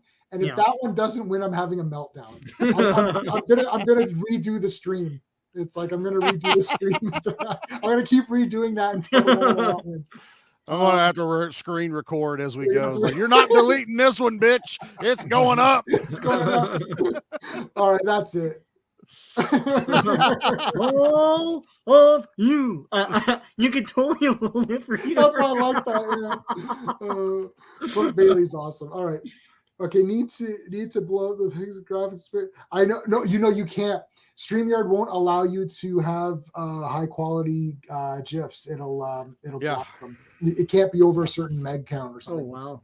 Yeah. You can do videos though, right? Yeah. So I can do whatever I want for a video, but like I can't, Pictures. All right, guys, this is the enjoyment section here. Are we ready? You can feel it, dude. You can feel it. All right. Anytime you can put an Ultimate Warrior, it's like that fits any time. That fits any occasion. If you're at a funeral, listen. Yeah, put him in the ground. What's his name? Shockmaster. Shockmaster's debut, falling through that cardboard wall, will literally. I don't care what happens in my life. I could put that on and I will die laughing. Have you seen, Charlie? Have you seen the? I don't think I've seen it. I'm going to send you a link privately. Send me a link. Yeah. It's a wrestler, and they were debuting a wrestler in WCW, and they've been hyping this guy up for weeks. Oh, the Shockmaster. Yeah. He's literally wearing a Stormtrooper helmet that has glitter on it. Yeah. Which is so weird. But they pumped this guy up there, and then finally he's going to be the partner with the British Bulldog. It's going to be the British Bulldog and Sting versus Sid Vicious and Booker T and what's the other guys? Whatever. And they're like, who's going to be the partner? And Ric Flair's like, who is it going to be? It's like, our partner is a Shockmaster. And then he comes out, and I'm not going to spoil what happens. Oh, okay. I promise you, if you do not cry, you're going to laugh. Yeah. You need to cry laughing. Not just you'll laugh. I've made this bet with people. It's like, you need to cry laughing. You have to your stomach hurts. You will absolutely die. And watch the whole thing because they pump this up. You're like, who's that gonna be? Right. Well, they had promos for they had promos weeks leading it's up like to the Shockmaster's coming. Oh my God. Well, apparently there's a reason. I have no clue who this guy is. Yeah, well, there is a reason. And it's on live TV. So anyway, so you'll love this. Okay. Your partner. Okay. No, don't. Yeah, fandom. Don't fandom. That's fine. All right. So enjoyment. This is basically which movie do you like better? Who cares about what your reasons? You can give your reasons, obviously, but it doesn't matter. You don't have to justify it. No one's going to ask you, say, well, how, in this movie you didn't like this. You can literally say, I don't care if it's this same exact movie. I like this one better because this guy's in this one, he's got red tights, and in this one, he's got blue tights, and I like red better. Like, it could be any reason you want. It doesn't matter. It's if I say you have to pick Krull or Yor, what do you want to watch right now? Charlie, what is it? Which one do you enjoy more? I already know the answer. But Yor. It's Yor. It will always be Yor. There's a reason I've watched this movie in the shortest amount of time I've owned it, more than I've watched Krull. And I've known about Krull since I was a kid. Right. Yor. All day. I will watch this movie. I will put it in right now and watch it. I don't care. I love this movie. Yep. Oh my God. All right. Sean, what do you like better? I'm not going to lie. It's Krull. Awesome. And the reason why is because it's been ingrained in me since I was like 6 years old. And it's basically, it's the iconography of it, right? It's like I can't escape it, and it's very nostalgic for me. I mean, I think this category is more like the personal feel and enjoyment. Yeah. And to me, I love Yor as well. I think I've seen Krull more only because it's been around in my life more than some of the best sleep you've ever had in your life. Yes, but also like these really helped. I mean, like that's what they're for, marketing. Like I would read the crap out of the comics and watch watch the thing on TV. Anytime it was on TV, I watched it and fell asleep. But yeah, no, just the iconography of it. It's more familiar to me. It makes me feel more more relaxed and comfortable, which I guess makes me sleep. Yeah, no, I think I like Krull. I do toss it in a lot. So more so than Yor, but I have watched Yor a lot. But I'm gonna say it's Krull. So tiebreaker, Jay. No, why are you doing this to me? Because it's your show. I was so confident. I thought, oh, Sean will say Yor, and then I can say anything, and then it's okay. Oh my God, I can't believe it. I can't. No, this is literally my worst nightmare. You're picking one of them out with this one vote. Just do it. Pull off the Band-Aid, Jay, man. You know what you want to say. No, but it doesn't make sense. I can't say it. What doesn't make sense? The movie that makes a man fall asleep, he picked. I don't understand that. That's what I don't understand. Oh my God. I like to sleep, man. Oh my God, no. No, I can't. It's impossible. No, I can't do it. Oh my God, I can't believe this. Well, YouTube is saying Krull. Now, what's J-Man saying though? They're not part of the space. What's J-Man gonna say? Come on, man. Come on. Okay, this is I can't believe it came down to this. I said no to. I was like, I can't. No, I don't want. When we said Krull versus Yor, when we were coming up with this, I was like, I don't want to do this match, and we ended up picking it because it was the last one to pick. I figured Krull would win, but looking at this, it's like, yeah, listen. go with your heart, and no one's gonna freak out. No one's gonna be mad. I had a shirt of Krull. I like. Oh my god. Really? Oh, my brain wants to say one thing because it's obvious, right? But like, what does your heart want to say? My heart wants to say the wrong answer. I think. Then that's the answer. Just say it, J-Man. Charlie wants me to so badly to say it, but make the internet explode, J-Man. Say it. You know you want to. Listen, the internet. Oh my god, no. I can't do it. This is the trigger, man. Whatever one gets eliminated. One gets eliminated. There's one vote. We know what you really wanted. No, you can't lie to yourself, man. You can't lie to us. We know what you want to say. It's turned into a wrestling promo right now. Could not be reached. Is gonna unfriend me. J-Man, you got to listen to your heart, brother. You just got to reach down deep and pick the movie that makes you feel the best. Steve wanted to join this to like intercept me because he thought I was gonna because he loves Krull. I bring chaos to every show. You just know that, man. That's oh god. I can't. I can't believe this. I can't do it. I can't. Say it.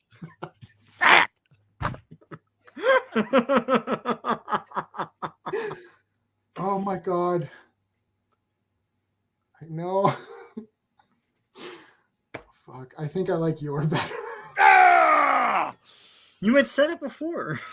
I can't. No, this is impossible. He's the man. Yours world. He's the man. How in what universe can your be better than Krull? In this universe right here, brother.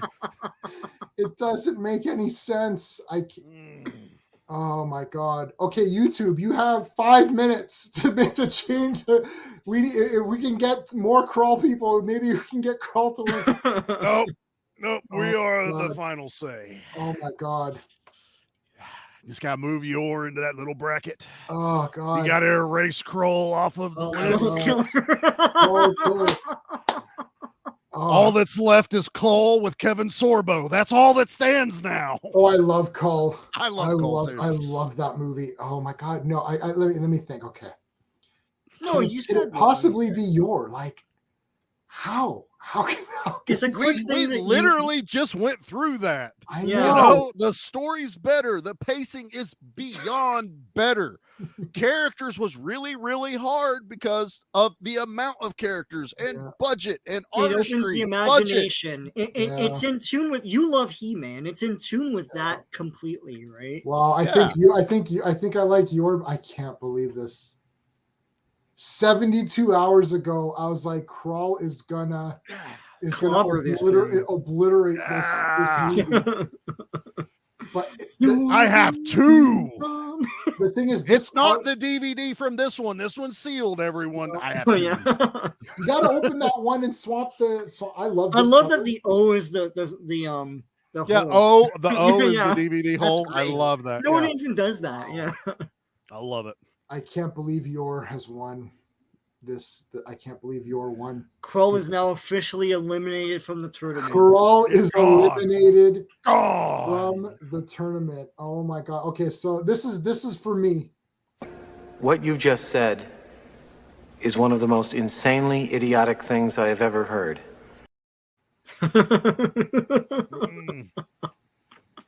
I can't believe Yor. It's true though, man. My wife was like, that whatever movie you just watched, which was yours, she's like, that looked awful. I didn't even watch it with my wife because I knew what I would hear. She was just like, no, parasailing with a pterodactyl. That's it. I don't know, man. I love Yor though. I'm so happy right now. Joe, I apologize, man. I apologize to the internet community. Could not be reached. No, I'm not sorry. Go watch the movie. It's fantastic. If you, I see a lot in the comments about this, like, oh, you know what's Yor and stuff. If you don't, and like, if you like fantasy and sci-fi and stuff, and you like B movies and stuff, I don't know how you haven't seen Yor. Just watch it, man. It's cool. Totally. It's a fun I should have wore. You know what? I should have wore my blue glasses. That was the thing. These are my serious ones that are the bigger frame. My cooler glasses are the blue ones, and I think that would have swayed me. But nope. Because yours cooler. No. Yeah, yours cooler. I know. Red Brown exudes cool, man. He got with the ladies in the movie. It's awesome. It's Captain America, gosh. I can't believe I can't believe it. The thing is with I was watching, I'm like, every minute of this is the best. It's like adventure. It's the pulp stuff that you've been reading, basically. I know. You know? Yeah. I know. And I've been reading all this, and I just read Gore, and then I think Gore messed me up because it was Yor and Gore. And it basically is Yor, yeah. It is Yor, yeah. I gotta watch the Gore movie now, but that'll probably that wouldn't be I don't know if that would be in a sort of a max. I guess that wouldn't really be max. No, that's fantasy. That's more Conan exploitation. That would be Conan exploitation. Yeah. We're gonna give you a whole list of those. Yeah. No, we're doing post-apoc. We're doing maxploitation. And we're doing Conan exploitation, if you want to call it that. Yeah.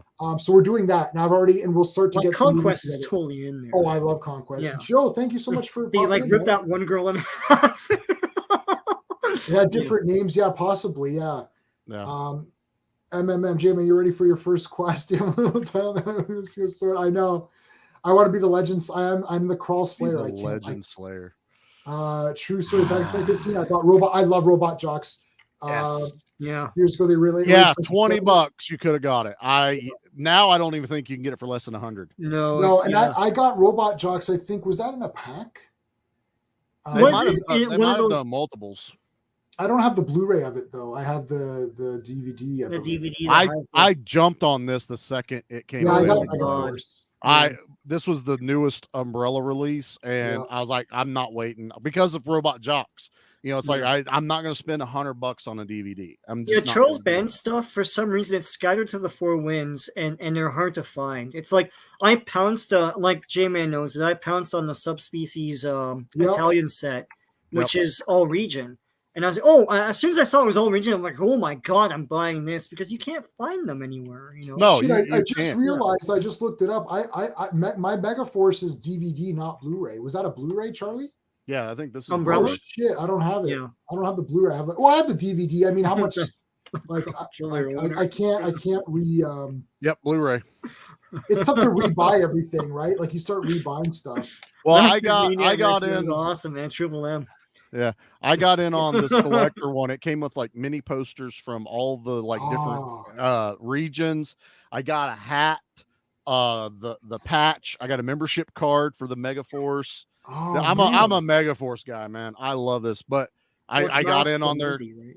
Yeah, I love it. I got that'll be in one. That'll make it to one of the. That'll be in one of the tournaments. I don't know. Next week we're covering this. We're recording our episode. Metal Storm, and that's in our Metal Storm. So that's in our thing. Yeah. Let's take a look here where we're at. I can't believe yours continue. Okay, so moving on. Metal Storm's going to be against Space Hunter. Oh, that's going to be so hard. That's going to be really difficult. Right. Wow, that's really these qualifying rounds are actually really hard. Yeah, it's the next ones that's going to be harder though, man. Seriously. Now we got to, pit these up against others. Yeah, Space Raiders versus Ice Pirates. I think I know what I'd pick. I think I know I'd pick on that one too, but I don't know. I thought I know what I'd pick between Krull and Yor. You have to watch them again, right? And then you're like, next week is going to be Space Mutiny versus Battle Beyond the Stars. Yeah, and that's a jobber match. It's like you kind of know jobber match because I just rewatched. I just watched Space Mutiny. Yeah. Ooh la la. It's infamous, but it's oh dear. It's Red Brown. Well, I feel better about Space Mutiny now that Yor has moved on because Reb is. I don't think Reb is going any further with his mutiny next week. I don't know. I'll see how much more chaos I can spread. But Cameron Mitchell's in Space Mutiny as well, right? Cameron Mitchell? I don't know. I don't know. I just watched it. Old drunk guy? Anyway, Old drunk guy, sure. Yeah, maybe. Yes. We broke J-Man already. J-Man's broke. He's I don't know.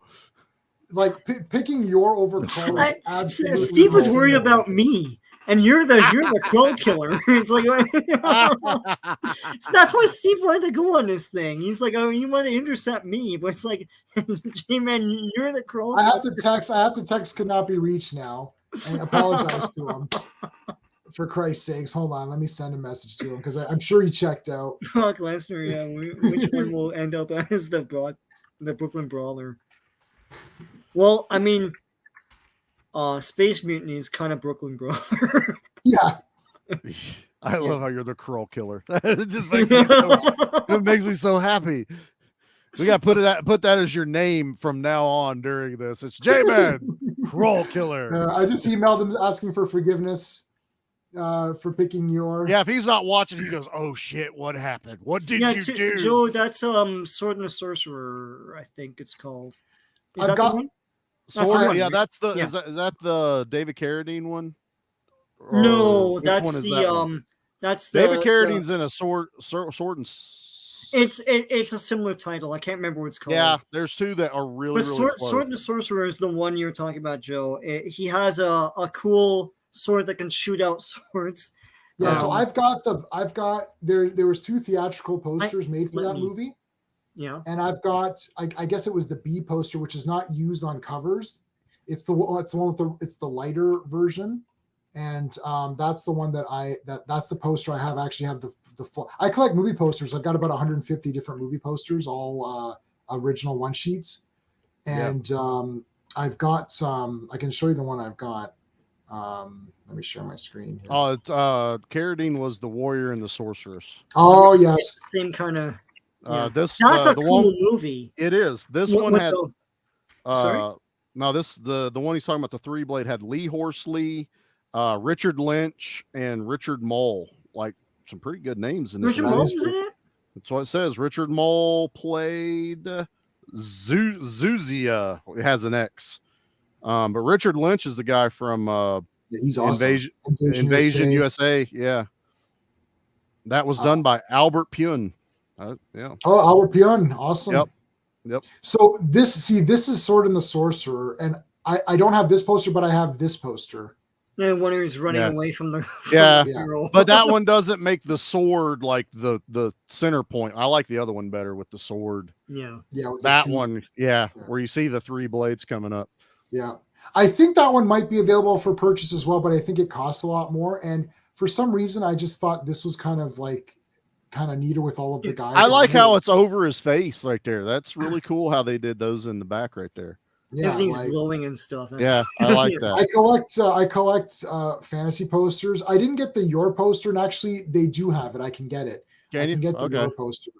But it's the one that's the cover of your Blu-ray, which I don't like that as much because it's like Red Brown does not look like that in the movie. That's not what he looks like. That girl is not in the movie. It's like that doesn't happen. It's better.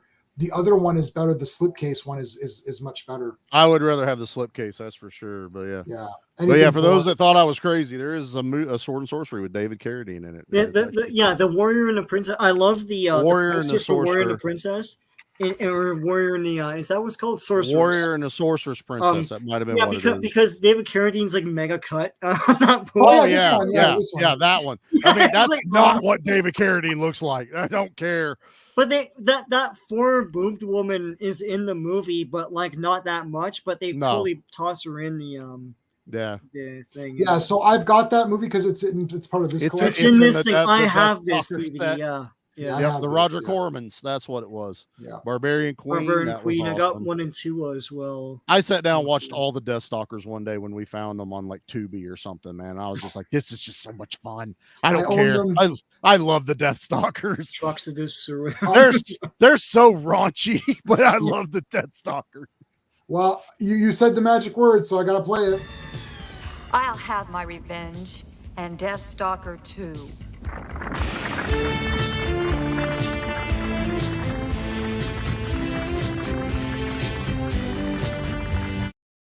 I love that they had you videos queued, ready to go for one. Yeah, we love that they had to like work in the title somehow, but it's not even the proper 2. It's like Deathstalker 2. As well. I'll have a revenge on Deathstalker as well. It doesn't sound as good.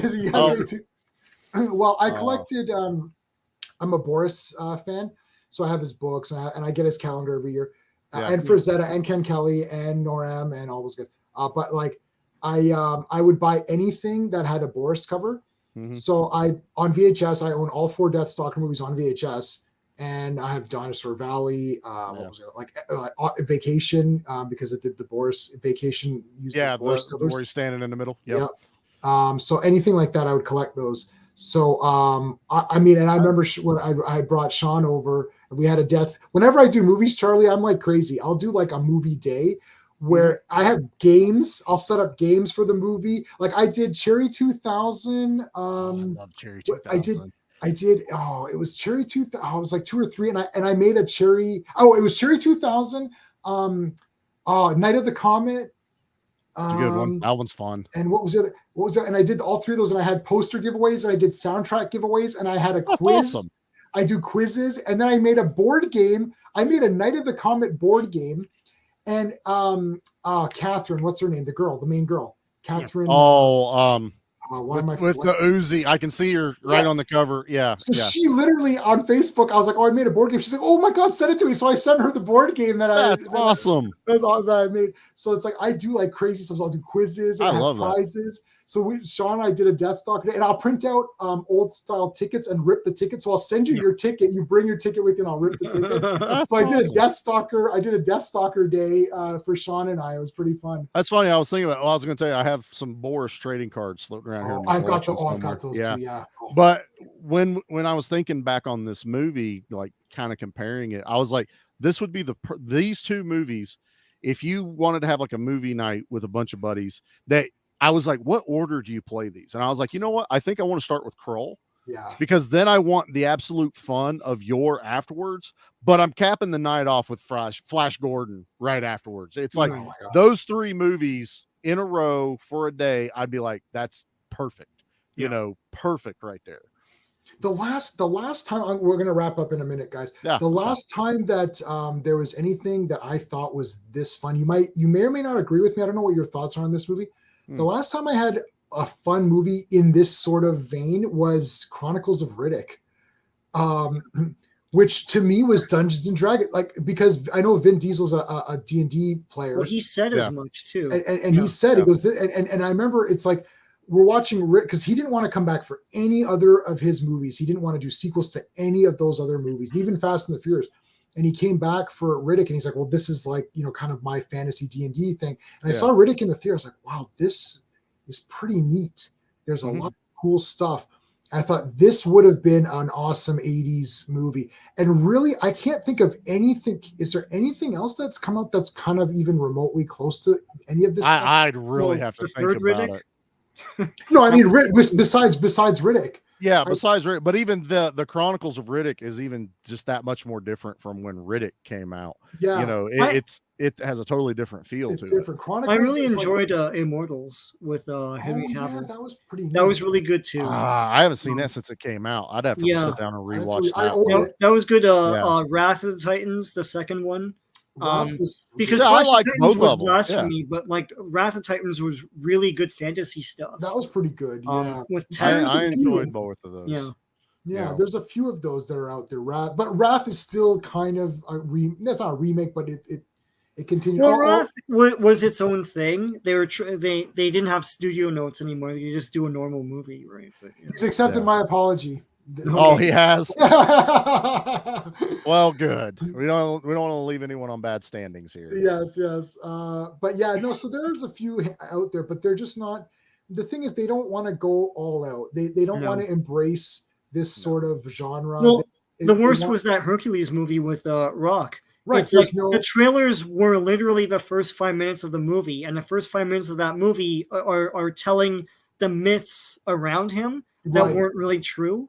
But they use that imagery for the trailer. It's like he fights the big lion and he fights a big serpent, and none of that was real. And so when you watch it, it's like, oh, this is a big grounded, realistic version of Hercules. F this. Like, what is this? I never watched it. It's a myth. I still haven't seen that. Yeah, it's I haven't watched it. I own it, but I haven't watched because I buy everything. Pitch Black was cool. Yeah, that was all the Riddicks were good. Pitch Black is just it's a good horror movie. It's a good horror movie. You don't know what you're getting into with that one. Yeah. I think Chronicles was more like fantasy almost. You should watch J-Man. You should watch the World of Warcraft movie. I thought. I will watch that. Yes.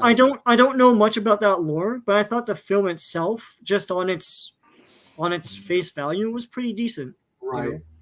Yeah, I am gonna watch that, and I'm gonna hold on, Charlie. I'm gonna give you the private chat link to Shockmaster. I almost forgot. Nope. It's only 2 minutes. I guarantee you, it's like.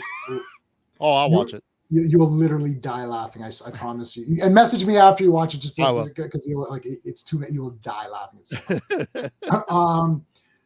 Okay, guys, I think that is it. So let me know. Do you guys want to do next Friday, same time for Space Mutiny versus Battle Beyond the Stars? I'll do Friday. Friday works for me. Yeah. Yeah, because I know you guys. So Charlie, you guys do your podcasts. You record them on Thursday nights. When do they come out? So everyone knows. Podcast new episodes come out every Tuesday. So every Tuesday.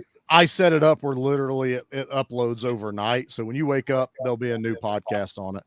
Yeah. So yeah, it's Give Me Back My Action and Horror Movies, just like it says right there. We're on all of them: Apple, Spotify, Google. You can't not find us out there. But yeah, we pick some good ones, and we don't like pick really bad ones unless we like cold watch something. You know, there's some that suck, but a lot of times it's straight nostalgia.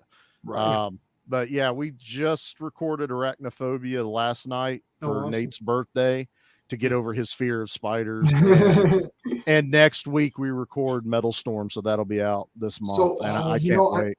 Metal Storm, so maybe I want to do Space Mutiny next because I just watched it and it's fresh. That's fine. I'll watch it. Yeah. Metal Storm's coming up, so maybe that'll be good. Maybe we'll do that the next one after that. Yeah. That would work. And then that way you can bring out your podcast, get that out there first, and then we can talk about it. That works. A week after that. That might be really good.